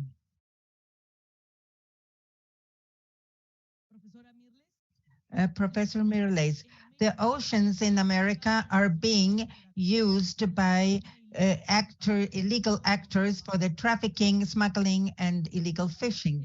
How do you see this interrelationship of activities, and what would be the greatest contribution that the inter-American system could do to face this problem? Would it be the initiative of the United States to create a joint interagency task force? So, is that a way to advance? What is your opinion about this? Thank you very much for your question. And yes, we use our seas and oceans every day more for illegal activities. But for example, in the big picture, the routes or drug trafficking, the majority are maritime, and there is a lot of trafficking, and there is labor and forced labor in the ships where you do the transporting of the illegal fishing. And then everything is distributed in a can that is sold in the ports. And so these are activities that evidently, and also, of course, the smuggling and illegal fishing in themselves are activities that are very well interconnected. And they help as what we call the transnational organized crime. So any initiative of cooperation, of regional cooperation is valid, from the OAS, the IADB, and regional organizations. And just to give you an example of how sometimes there are obstacles when we are not able to cooperate and exchange information to combat illegal fishing or the trafficking through the sea. And that is that there is an agreement, a cooperation agreement,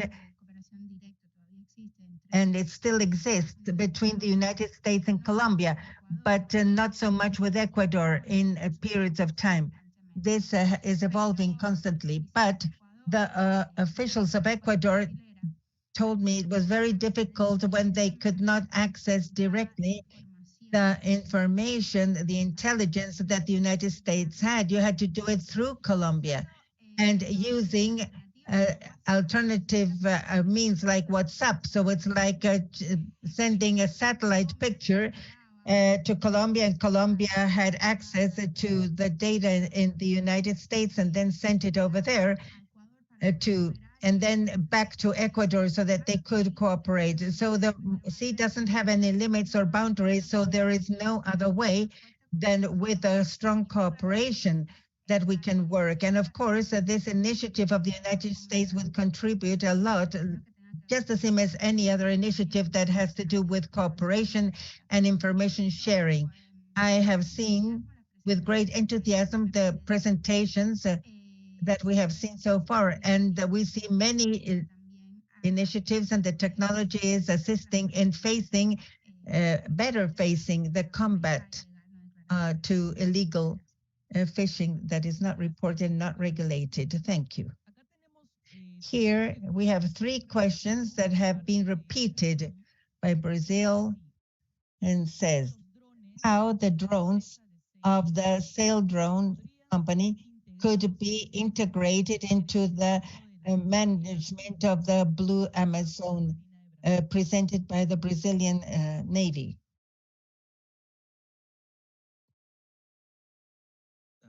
Thank you very much for the question. In the use cases is that our sail drones, they can operate in any waters, but they're usually most effective when they're operating at the edge of either the territorial waters, the EEZ, or the continental shelf. Again, we see our drones as being a supplement, not a replacement to the manned vessels that are on the water today.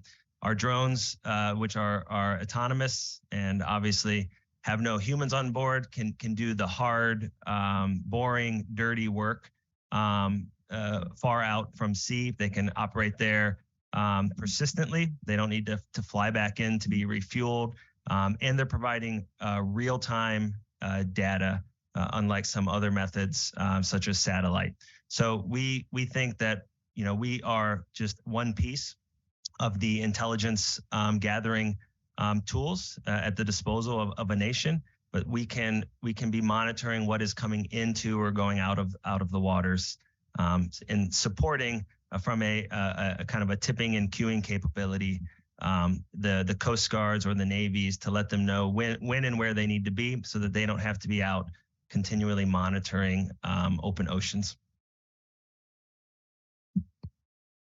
Muchas gracias por su pregunta. Quiero disculpar. Very much. Excuse us with all the other questions that are arriving, but time is short. And I request, we're going to have a 10-minute break right now, and we're coming back with the next part of our presentations. Thank you very much to everyone.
perdóname que te moleste, pero mira,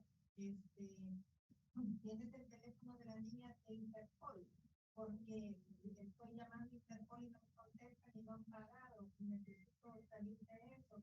Y si tienes tiempo tú ahorita para que pudieras llamar preguntando qué pasó con tu cheque, porfa, porque no me aparece en mi estado de cuenta como un cheque depositado.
se lo mandé en el mismo.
Good morning. We're going to start with the second part of this panel, in which we have the presence, the physical presence of Admiral Henning Felten, who is with us. Thank you very much for being here. We're going to start the second part of the panel called Non-Regulated, Non-Reported Fishing, European Vision. And the first speaker is Admiral Henning.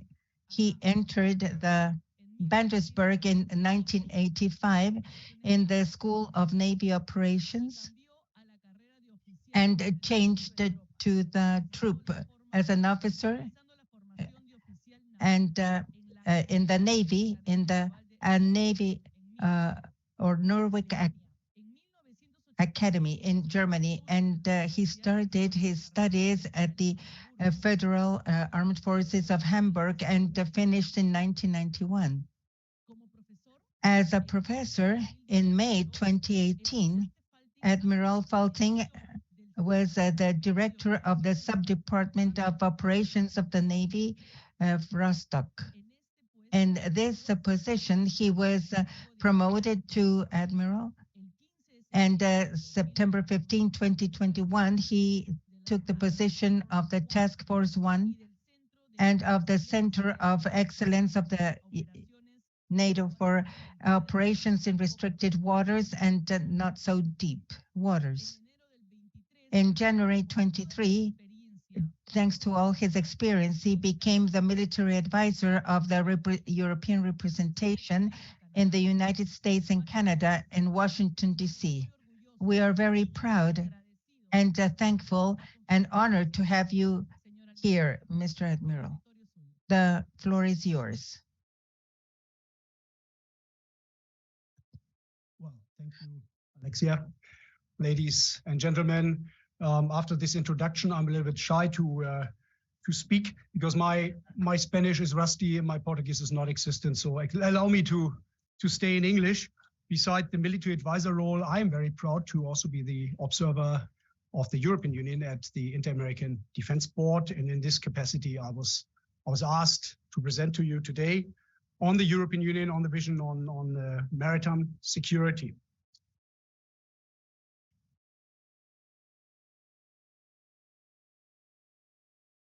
Here's my agenda. As I'm military, I will look at this topic from a maritime security or from a security defense point of view. I will brief you quickly about the European Union's maritime security strategy. And then I will give you two examples on projects with regard to maritime situational awareness, maritime domain awareness. First and foremost, the Common Information Sharing Environment, an initiative by the EU Commission, mainly civilian with military contribution. And then the Maritime Surveillance Project MASUR 3 in this case, which is predominantly military, run by the European Defense Agency. I know the slides are sometimes a little bit small, but that's why I speak to you and you can afterwards read them. First, a couple slides on the European Union's maritime security strategy and actually the associated action plan. These papers were adopted in 2014. Some adaptations happened over the years, but in general, they are valid as they are. The document sees maritime security as vital for the European Union and for its member states. Why is that? The European Union states combined, they form the world's largest exclusive economic zone. So the European Union, in as much sometimes people say is very, very continental focused, has the biggest maritime exclusive economic zone. We rely heavily on safe and secure oceans, on trade. 80% of the world trade, you know that fact, is conducted by sea. Around 2/3 of the world's oil and gas supply is extracted or transported by sea. And up to 99% of global data flows are transmitted via undersea cables. So we have a very strong interest in the maritime.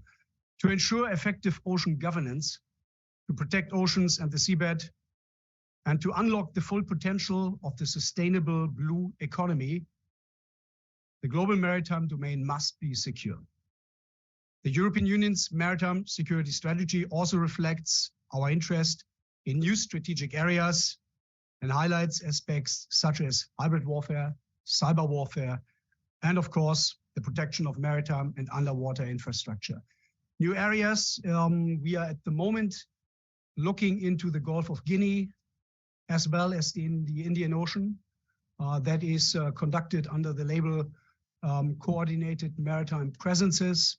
So whenever we have ships, units, assets of the European Union, let's say in the Gulf of Guinea or in the Indian Ocean, we coordinate the effort and expand our reach a little bit to these areas. Aim and objectives of the maritime security strategy. You can see that here. Of course, the aim is on top: protect the interests at sea, protect our citizens, our values, our economy at sea, and promote international peace and security while we adhere to the principle of sustainability and protecting biodiversity. That's an overarching, the last one is an overarching rule by the European Union. Go green is one of the main pillars of the European Union. So whatever we do in terms of peace and security, it has to, at the end, enhance sustainability and protect our biodiversity. You see other objectives at the bottom. I will not go through them all. Just want to point out the second one. There you see the little fish, and that of course hits the topic. Fish, protection of fish, fishing was one of the earliest areas of the European Union. And of course, it remains very strong. We aim at protecting our natural resources and the marine environment. And of course, the European Union is strongly committed to UNCLOS, United Nations Convention on the Law of the Sea.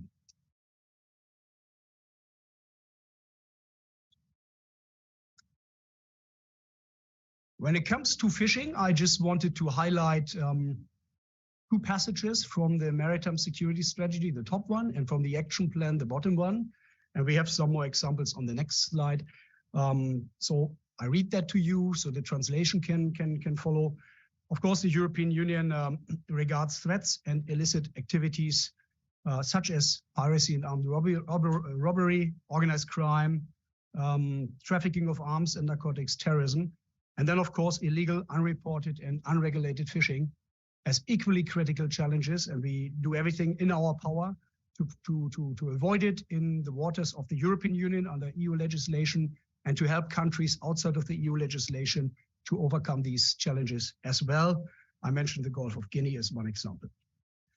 And from the action plan, we conduct multi-purpose maritime operations by Frontex, our civilian-run border protection organization. Operations or training operations by Frontex, by the European Fisheries Control Agency, and of course by the European Maritime Safety Agency, EMSA.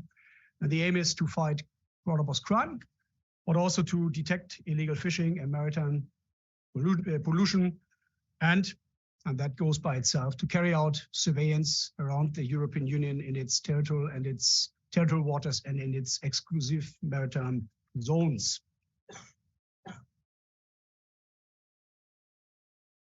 The next slide, very difficult to read. That's by purpose. I want you to look at the four pillars, if you want so, of the action plan. Start with activities at sea. Of course, we consider new maritime areas of interest. I mentioned the Gulf of Guinea, and I also mentioned the Indian Ocean. There will be more in the future. I'm quite sure about that. We conduct annual European Union naval exercise, and we conduct joint exercises with non-EU partners, for example, in the Indo-Pacific, or just recently in March, we conducted a European Union, United States maritime exercise off the coast of Oman. The second pillar is the cooperation part, cooperation with partners, where we want to increase, of course, the European Union's participation in mechanisms, the SHADE mechanism, shared awareness and deconfliction in the maritime domain, again, for example, in the Gulf of Guinea. And here we promote the participation in two platforms. One is the Yaoundé Architecture Regional Information System, YARIS, in the Gulf of Guinea. And the other one is the Indo-Pacific Regional Information Sharing in the Indian Ocean, EORIS.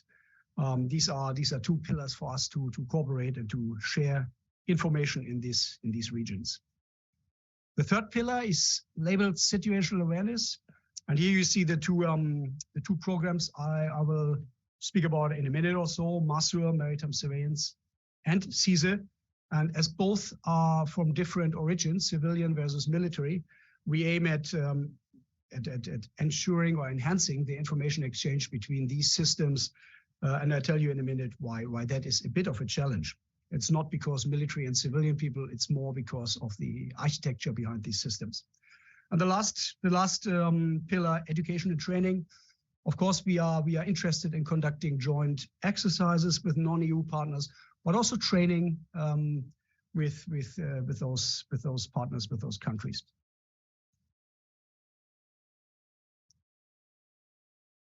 As promised, here comes now a little bit of information about the Common Information Sharing Environment, in short, CISE.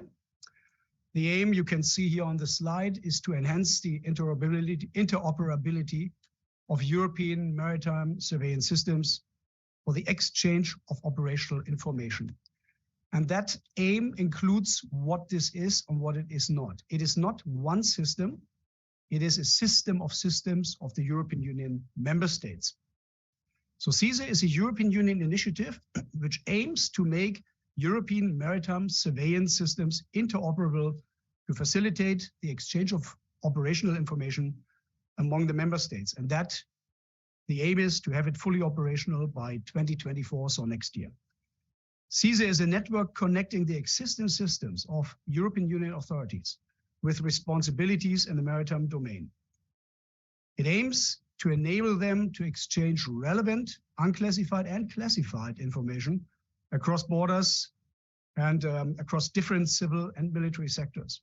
Like, for example, the maritime safety and security, which I represent, fisheries control, border control, law enforcement, customs, defense, and marine environment.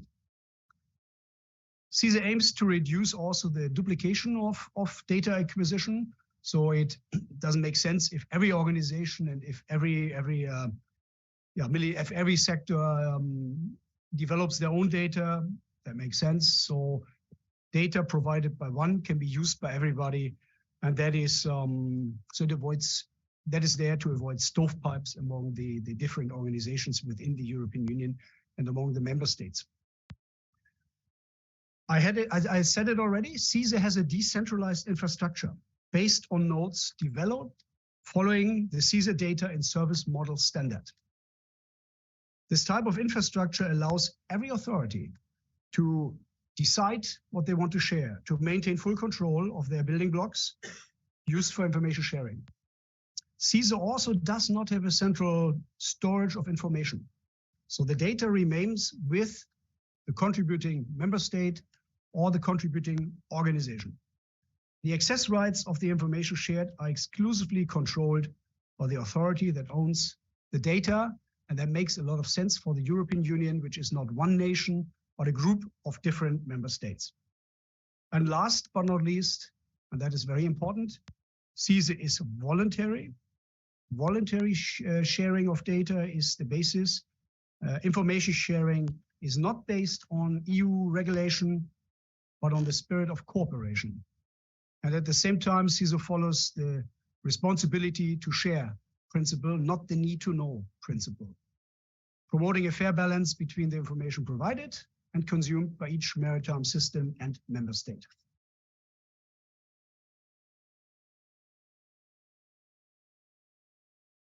A little bit more of information on CISE, and at the bottom you find the CISE webpage, which contains a lot of information if you are interested to further look into this program. The concept of CISE has been developed since 2009 by the European Commission, in particular by the Director General for Maritime Affairs and Fisheries, in short, DG MARE, in close cooperation with member states and relevant EU agencies. In fact, I myself was involved between 2010 and 12 in this as a member of the EU military staff. In 2019, the European Commission set up the transitional phase of CISE. The aim, I mentioned it already, to become fully operational in 2024. This group, this transitional phase, is governed by the CISE stakeholder group, which brings together experts from member states and from the European agencies, here in particular the European Maritime Safety Agency, and of course the Commission's Joint Research Center. And that is very important. It's not just a technical network. It is a network of people who work together with a common aim and to bring all their expertise into this project. The member states' nominated experts are actively involved in the work of the CESA stakeholder group, and several working groups have been established to support the tasks. The interoperability among different member states' surveillance systems, including civil and military, is in progress. At the moment, the CESA network connects more than 30 maritime systems. We consider that the groundwork for the operational use next year has been delivered, and we will start the pre-operational exercises and tests with the actual exchange of information among involved maritime authorities in the second half of this year. Now, you can't say CESA without mentioning MARSUR. That's why I have a slide on MARSUR. MARSUR has a little bit of a different approach, where CESA is the program to protect the European Union's territorial waters and exclusive economic zones. MARSUR looks beyond that, looks at operational areas, at areas of interest, for example, the Gulf of Guinea. MARSUR goes back to 2005, when the European Defense Agency defense ministers asked this agency to create a maritime network using existing naval and maritime information exchange systems in the European Union. And this is a little bit of an issue because the navies of the European Union have different tasks. Some countries are in charge for maritime security in their territorial waters, others not. In other countries, like in my country, Germany, it's predominantly a police and a customs and a coast guard function. So we had to bring that together. In September 2006, the first MARSUR project in the form of a so-called MARSUR working group was established, under which by June 2011, the first MARSUR capability was existing. We demonstrated this capability in June 2011 with a very big ceremony, and the operational phase was then announced. In October 2011, participating member states of the European Defense Agency signed the MARSUR networking technical arrangement. The aim of this arrangement, of course, to further develop this capability to the fulfillment of maritime and naval information sharing, including, of course, highly classified information. And at present, MARSUR is used only for unclassified information, sensitive, but still unclassified. So that step needs to be taken. The latest EDA project is called MARSUR 3, and the long title is MARSUR Networking, Operational Support and Development. This one was launched in December 2020. It will run until 2026. It's funded by 15 contributing members, and also the European Union Satellite Center is involved. We also have a MARSUR node within the European Union military staff.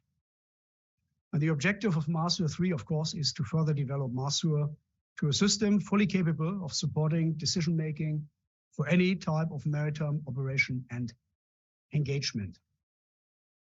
On MARSUR, I don't have an internet reference for further reading, but I have it, of course. I just didn't put it on the slide. If you're interested, please contact me either directly or through the Inter-American Defense Board. This ends my short presentation. There is much more from the European Union, as there are very different perspectives, let's say fishery, let's say trade and others. And I stand ready for your questions at the later question answer period. Thank you very much.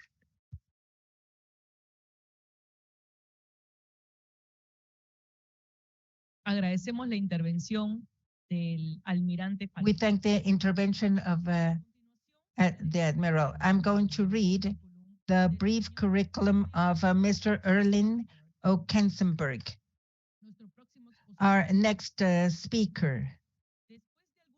After some years as inspector in Chao, inspecting fishing boats with a license and pursuing the illegal non-reported and non-regulated fishing, he incorporated into the management of the marine in 2005 and started his work as agent of coastline control, Essex in England. Then he was part of the non-declared and non-reported illegal fishing agency of the Organization of Maritime Management and represented the United Kingdom in Brussels, applying the regulations of the European Union on this topic on behalf of the United Kingdom.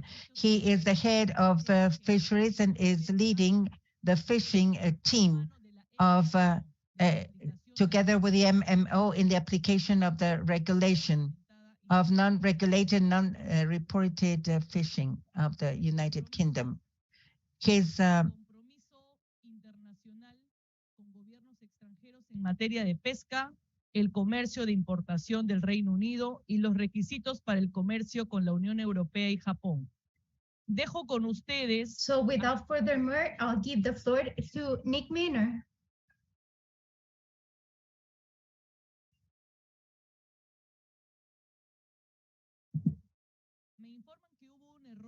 Apparently, we have a mistake. I apologize for this inconvenience. Right now, what we're going to do is we're going to go ahead and give the floor to Mr. Erling Ortberger, who is chief of the Department of Norway. I apologize. Are you with us?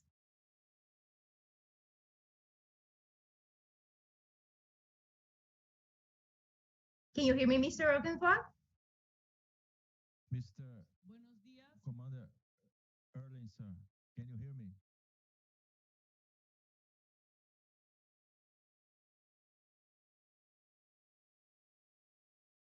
Huh? Commander Erling, can you hear me, sir?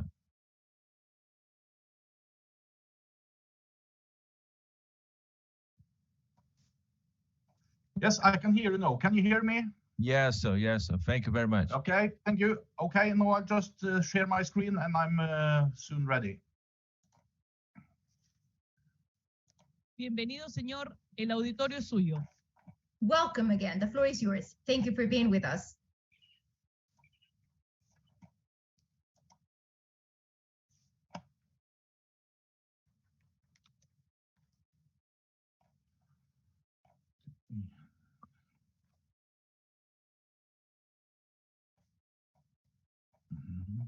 Commander Erling, the floor is yours, sir.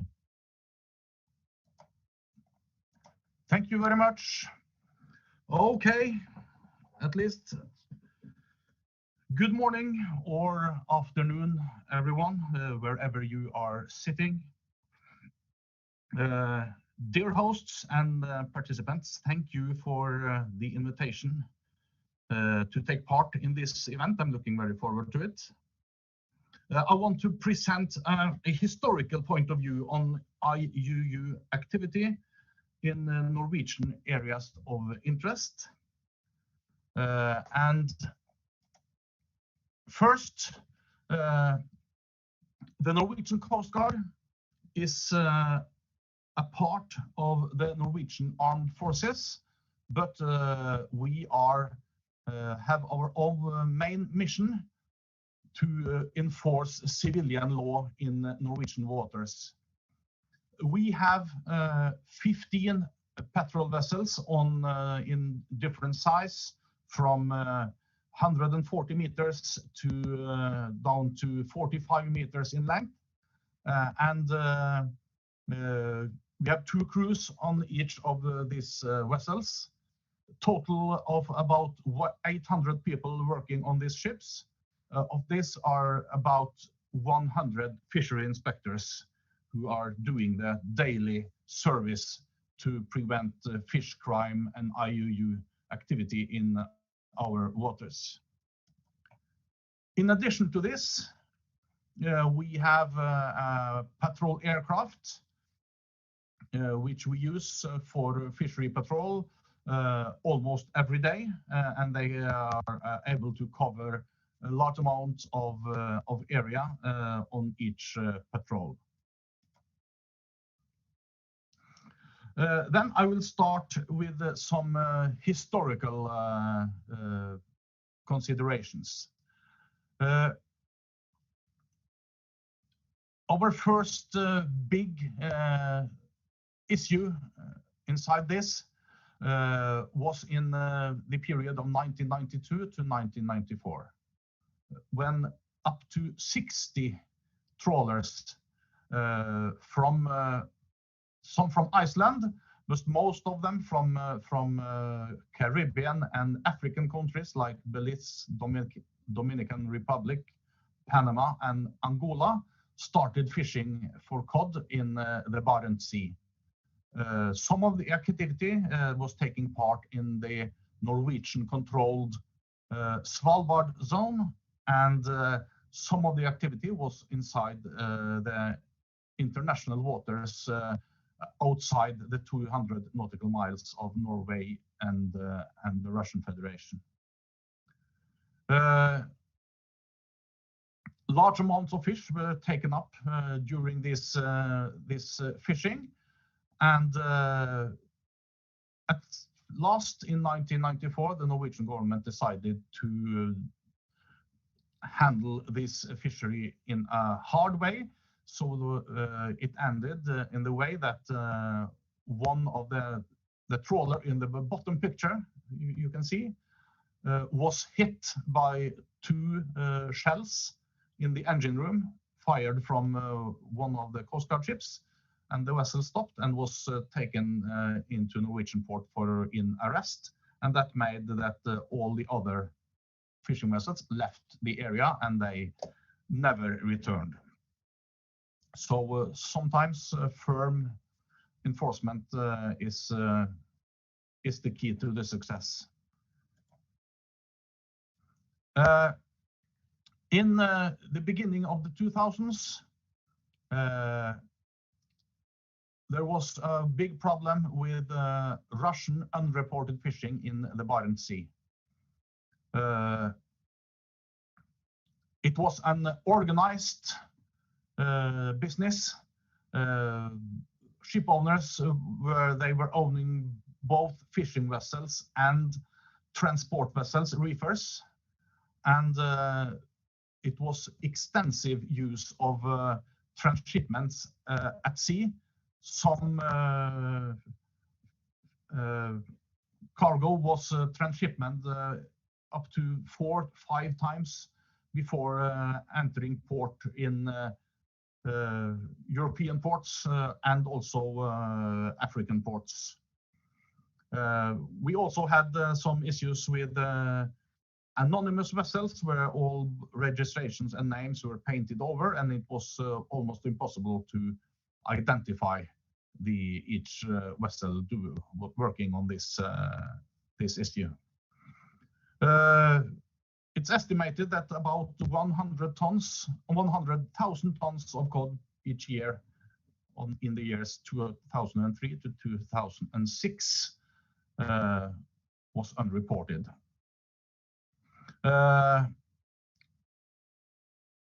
last, we got the cooperation with the Russian fishery agency and started the common analysis, and we managed to end this activity in 2006. So I want to mention one single affair. It was one trawler fishing in the international area in the Barents Sea. The vessel was not able to identify itself, and it changed name and nationality several times. It started as Juana from registered in Sao Tome and Principe, and then changed name to Cebu and nationality to Sierra Leone, and back to Juana from Sao Tome later.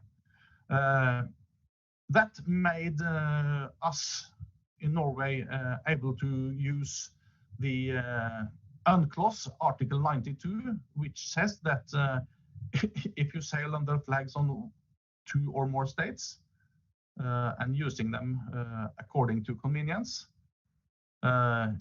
you can be considered as a ship without nationality. And so we did, and you see in the top picture on this slide, when Coast Guard with helicopters and small boats entered the trawler and brought it into Norwegian port in arrest. So at last, I want to give you some considerations around the situation today, and the headline is that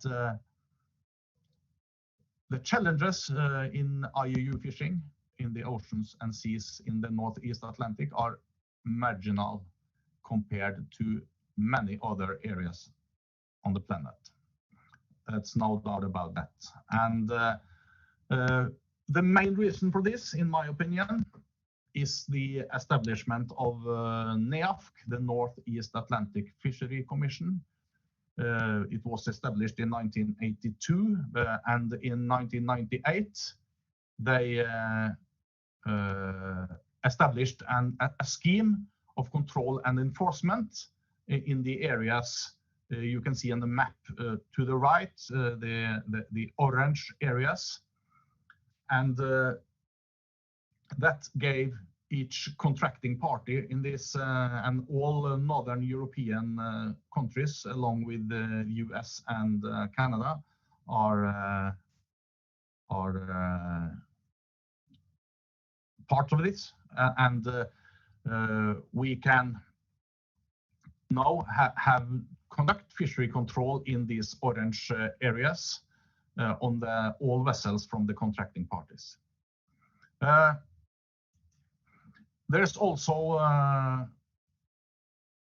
strict regulations of fisheries inside the exclusive economic zones of the different coastal states, and also close cooperation between many coastal states in the area on exchange of electronic information, such as VMS position reporting and catch reporting,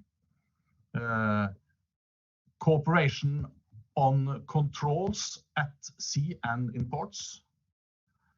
There are established multinational working groups concerning several aspects in fish crime.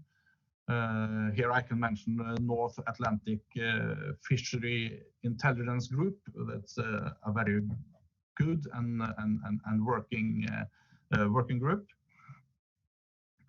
And not at least, development of new technology especially for surveillance use.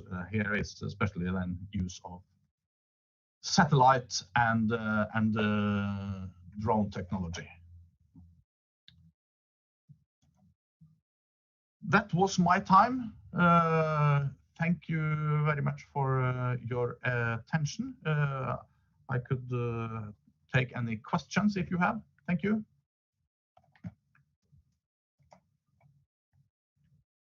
Agradecemos la participación. Sin embargo, por problemas técnicos. Thank you. Thank you for your participation. We will now continue with Mr. Falcon, Ahmed Falcon. And the European Union complies with a responsibility of inclusion, sustainability, and enforcing the care of the environment. This is a European policy, so it's important that you can share this with us on the multi-purpose strategy of caring for the oceans, cooperation with different allies that are supported by SHAPE system to train ally countries. we highlighted that the interoperation of all of the systems of the European Union countries and sharing the information of interconnection of the systems of 2024 will guarantee the success of the mission through CICTE and the Project Mason. Thank you, Almirante Fatin, for your presentation. I will also wanted to mention Erling Boscombat, who just gave a presentation. I also wanted to read part of your biography. We know that you are part of the Coast Guard, being the chief of the Department of Investigation. Mr. Erling started working with the Coast Guard in 1993. And for 17 years, he has been serving for the Coast Guard, including 7 years of chief officer of different positions, of course, within the body that he is part of since 2010. Thank you for your participation. And if we have further questions, I'm sure that you will be more than willing to clarify. We know that after your presentation, you have stated that Norway present challenges, but certainly we have challenges that are greater throughout the world. You highlighted how important it is to have a network to control and apply, and how this supported the trust and promoted the trust now that has become a reality on the European Union, Norway, and Europe. Thank you for sharing these experiences. Thank you for sharing the examples that you provide this morning. Thank you. As a third exposition, I will read the biography of Mr. Nick Benner again. He is chief of the Fishing Services on Maritime Management. After several years as an observer, as an inspector on channels.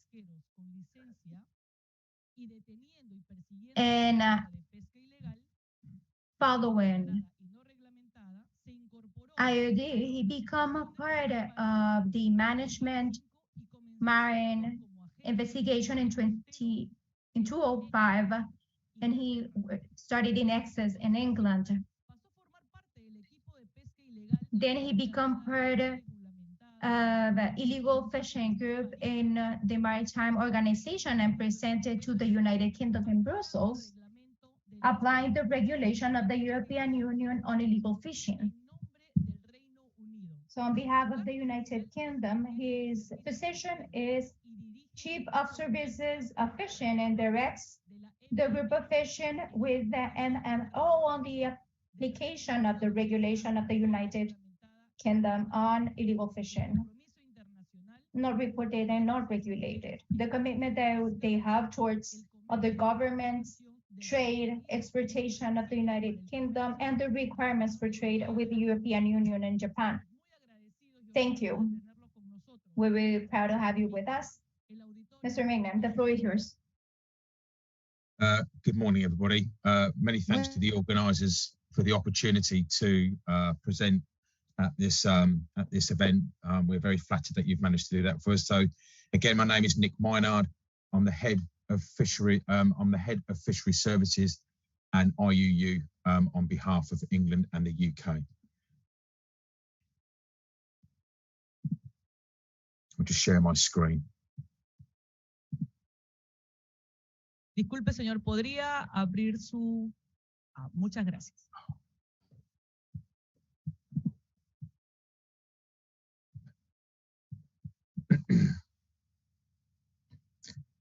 Okay, so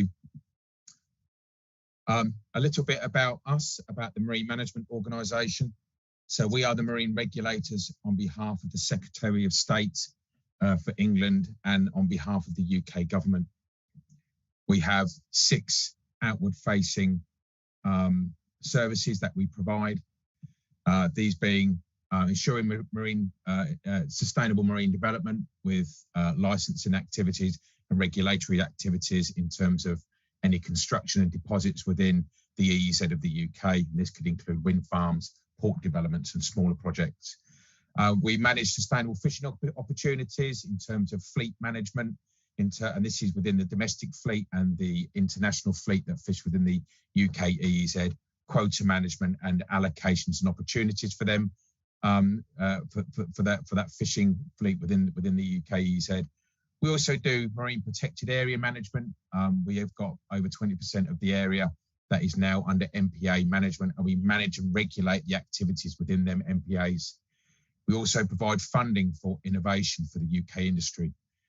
Any enhancements in terms of uplifting the way that they operate and the way that they do business.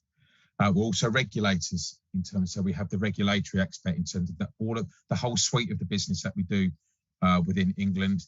We have the appropriate regulations, sanctions, and obviously penalties and legislation in place for us to enable us to do that. And also outside of the UK territory itself, we have 13 overseas territories that we manage, as well as assisting foreign governments in terms of their IUU capabilities of IUU fishing, especially from the deep water fleets, is massive outside of the UK, and we provide a lot of advice and assistance to them territories as well.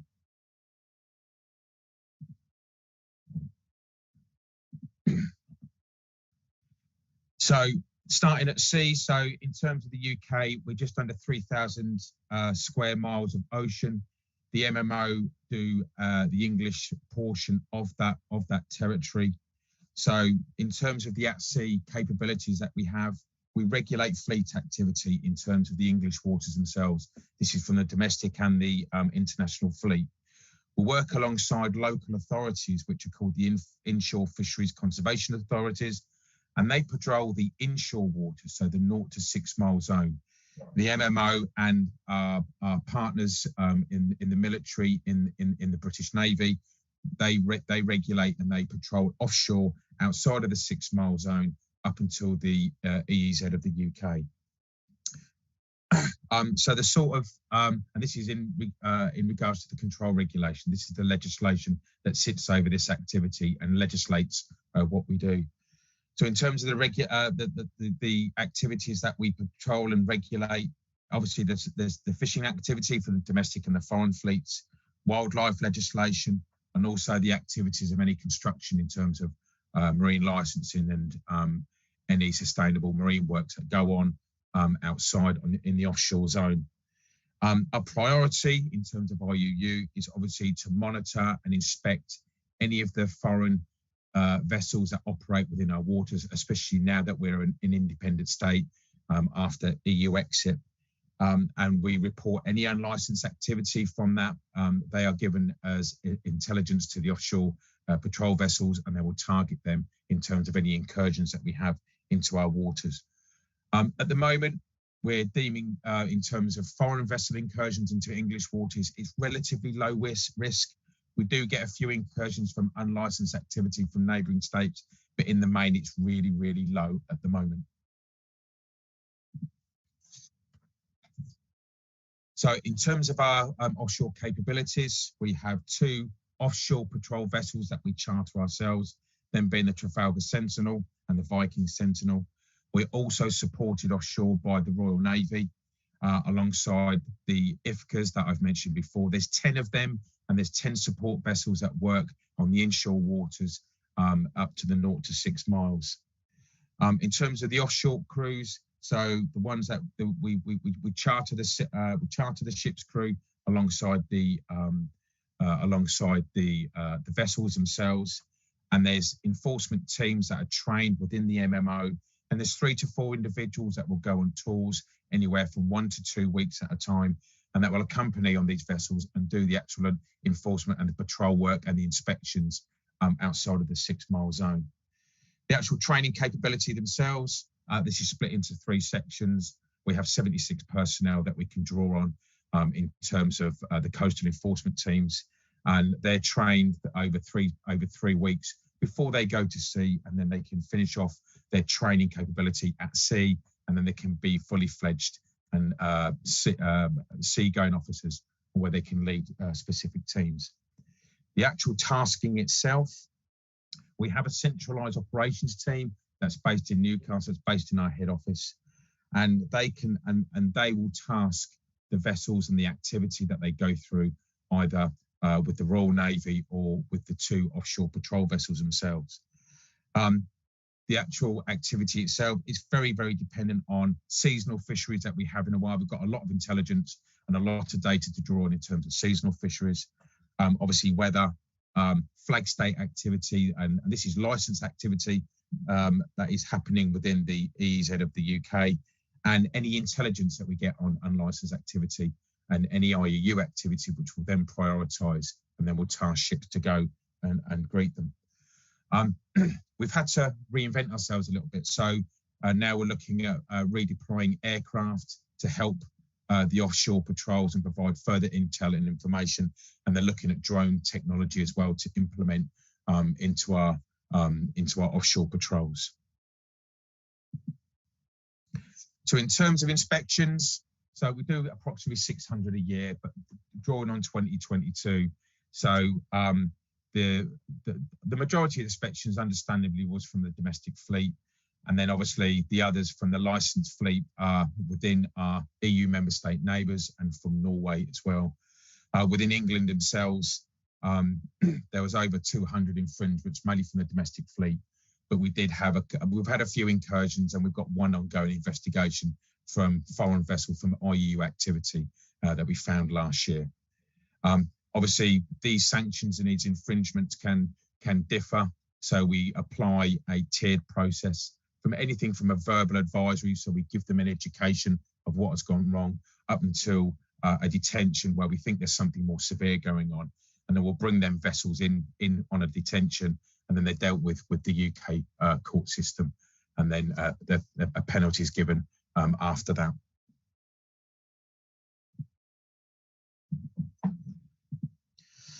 So the next part of us, it was stated in the previous presentation, we are within the RFMO of the North East Atlantic Fisheries Commission, and we do a next part of our defence against IUU fishing and landings is in terms of port state control.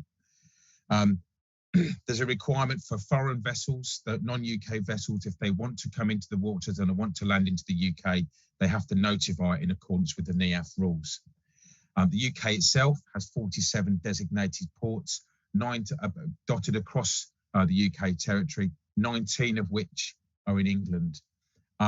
Over last year, there was over 810 foreign vessel landings into UK designated ports, the majority of these being into Scotland, and all of these vessels are flagged either to EU member states, because obviously they're a neighbouring coastal state to us, or from Norway.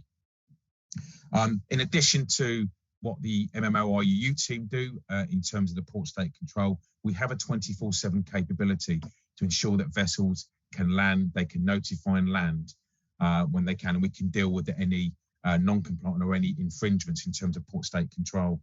We work alongside our Scottish partners quite closely, and we have the UK Fisheries Monitoring Centre, which ensures the out-of-hours capability, so we have a 24/7 coverage in terms of port state control. In terms of our physical presence on the borders, we are split into 14 coastal offices around the English coastline. We have a ceiling headcount of personnel of 76 that carry out the full suite of responsibilities that I mentioned at the start of this presentation. The coastal staff themselves, they have a remit under NEAF to inspect 7.5% of the foreign vessel landings, although they try to do as many as they can when they know they're coming into port.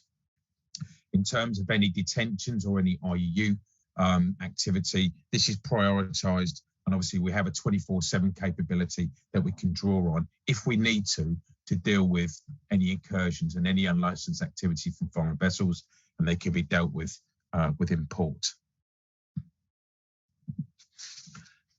So in addition, it's a bit of an addition to this as well, just to strengthen what we're doing about IUU. So obviously, as well as the at sea and at land capability that we have in the UK, we also have in terms of the UK's IUU regulation that was read over from the EU's EU law upon EU exit. We're also able to monitor third country trade coming into the UK.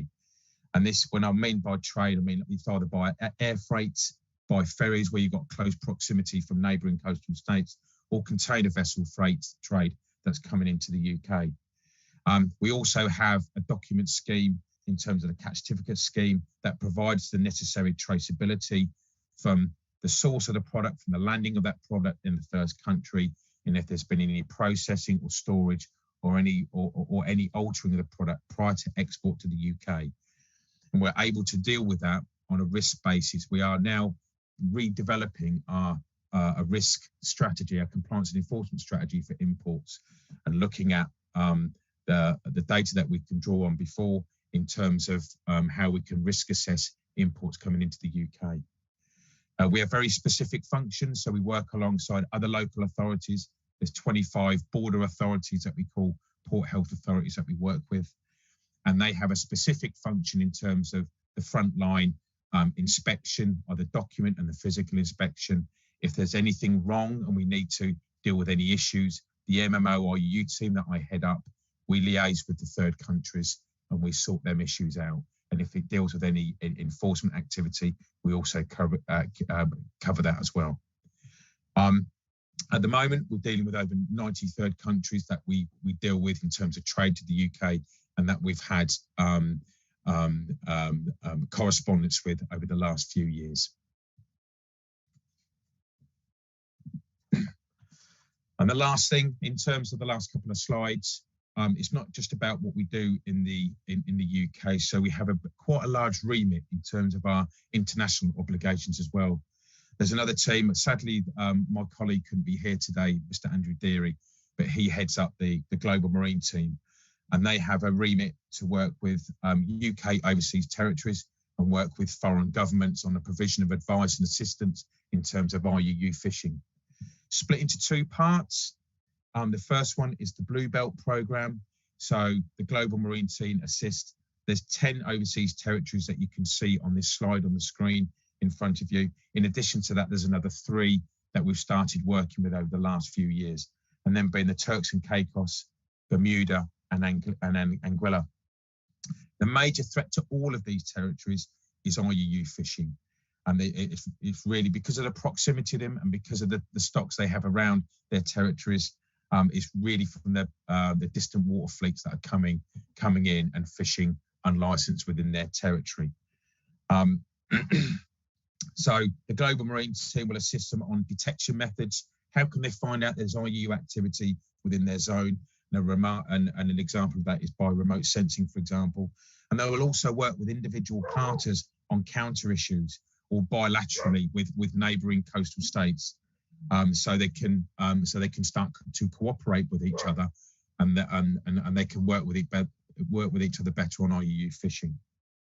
They also act as a provision of advice and developing programs to increase enforcement capabilities and sanctions and legal frameworks, so they can deal with IUU fishing when it's been detected and when they get them necessary detentions. And the last slide is the second part of this program from the Global Marine team. It's called the Ocean Country Partnership Program. It's funded by the UK government, and it provides assistance to foreign governments, which are known as overseas development aid states. And the team acts as advisors on how to combat IUU fishing in their area, quite similar to what they're doing with the overseas territories.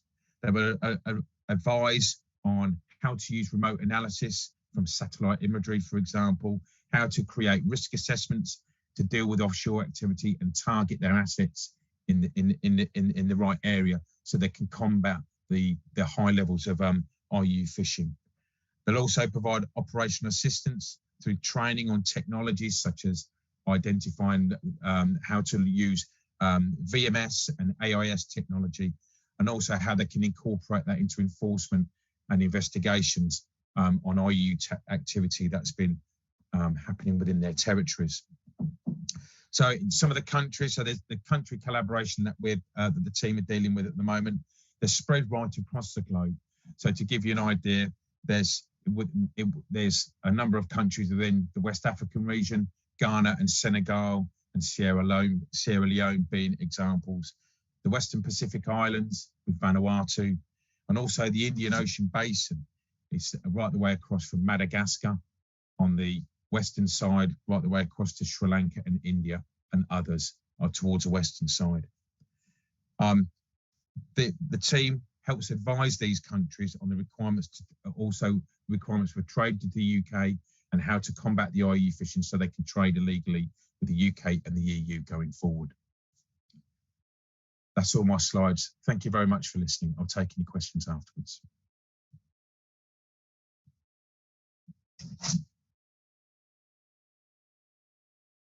Muchas gracias, señor Minard. Thank you very much, Mr. Minard.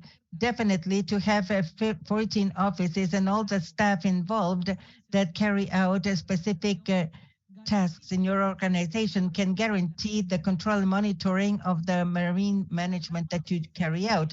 The OCCP program, where you have more than 8 states participating, helping in the advisory, training, and strategy of the illegal fishing control, guarantees the success that you have in your organization. We're very proud and thankful for your participation today. As second part, we're going to start with the questions. Here we have some questions that were carried out. The participants that are virtually here can ask the questions through the chat. We're going to start with the first question, and this question is for Admiral Falking.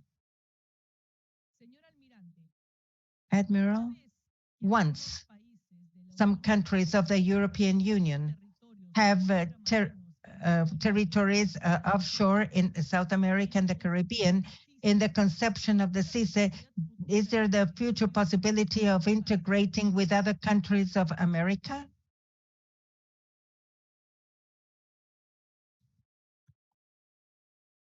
Yeah, thank you very much for this question. A very good point, I would say. At the moment, in the responsibility of the respective EU member states who have these territories, for example, the dom-toms of France, at the moment, it's a member state responsibility, not a European Union responsibility, for example, in the area of the Caribbean or in other parts of the world, in the Indian Ocean. I mentioned the coordinated maritime presences.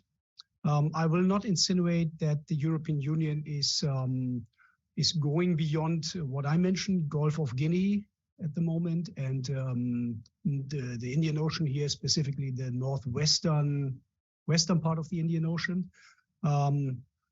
Could there be future engagements in other parts, like in East Asia or maybe in the region in the Western Hemisphere? Not up to me to decide, but I understand the question. Right now, it's a member state responsibility.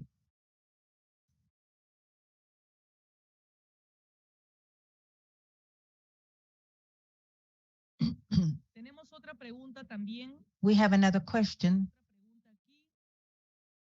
We have another question here for Mr. Mayner. In the National Strategy for Maritime Security, presented in August 2022 to Parliament, but by the Secretary of State for Transport on Her Majesty's orders, it envisaged that the government will use its Blue Planet Fund of 500 million to help developing countries reduce poverty, protect, and sustainably manage their marine reduces and address man-made threats, including activities to combat IUU finishing. So how was his been developing, waiting for UK, and what potential partnership, in your view, might come from such an approach, sir?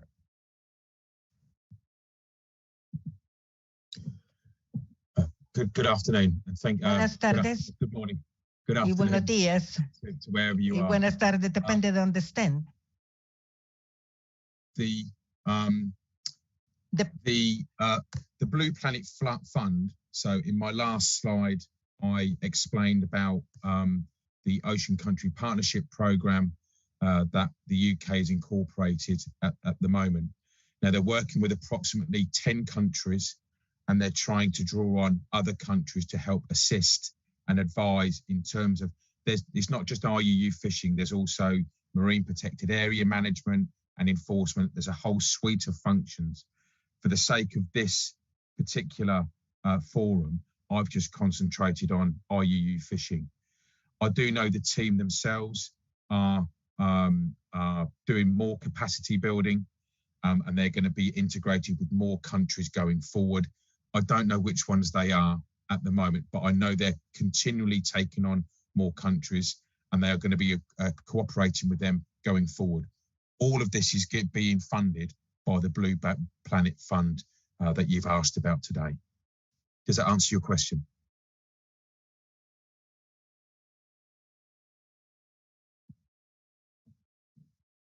Yeah.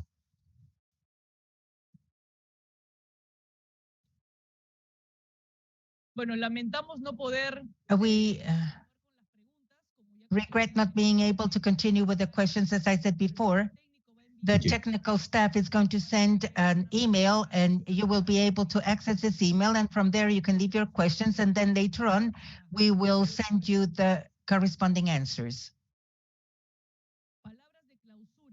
Closing remarks for the closing of this workshop by Captain Marcus Vinicius.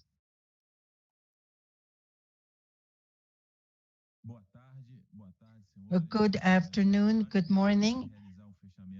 Before we close this workshop, I would ask my collaborator if Saildrum would like to say some remarks to all the attendees.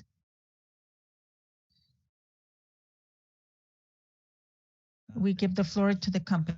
Saildrone, and on behalf of our CEO, Richard Jenkins, we're honored to have been a part of these 2 days. I think if there's any main takeaway is that IUU fishing, like all of the security challenges we face, requires collaboration, not only across nations and governments, navies and coast guards, but also with nonprofit organizations and industry such as Saildrone, and we're happy to be a part of these missions around the world, and looking forward to working with the countries that are represented here today. So thank you. Thank you very much, sir. I ask if Admiral Fountain. Pregunto si el admiral. Yes, thank you very much. Let's say, if I look around in the room, at least the senior military officer present, I would like to thank you very much, the Inter-American Defense Board. I would like to thank the chairman, Admiral Bello, and you in person for organizing this very important, I find very important workshop. Maritime security is on the agenda since some years. Global comments is the overarching headline. I think this workshop contributed a lot to even a better understanding. You targeted the issue from different points of view, and that is very important. You highlighted also the underwater domain. The new space is underwater, the seabed. So thank you very much on this. On behalf of the European Union External Action Service, I thank you to be here, and I strongly encourage you to continue this workshop. Thank you very much. Thank you very much, sir. Bom, senhoras e senhores, ladies and gentlemen, we are going to, on behalf of the IADB, we close this workshop. During these 2 days, we had the opportunity to debate on issues on how to understand the relationship among the different civilian and military entities, both governmental, non-governmental, national, and international, that are dedicated to confront this global scourge, leaving the evidence of the complexity and the track road that we have to follow. So it is clear that we have the need for our countries to act jointly and in a more integrated way, both in the military and the civilian arenas, like organized state and non-state organizations in a network that will give us the adequate tools to face this challenge that is common to all. During our workshop, we had the opportunity to get to know new low-cost technologies presented by Zeildrum with the potential to contribute on the facing of the illegal fishing, opening a long range of collaboration of new solutions. I thank very especially to the support of this company to our workshop. And I want to thank all the speakers and presentators and partners that made possible this workshop. And I hope that these 2 days that we have stayed together constitute as the cornerstone for the strengthening of the good cooperation of our countries in the combat of illegal fishing, making possible the joint action and efficient action with innovating programs in behalf of our region. Thank you very much to all of you.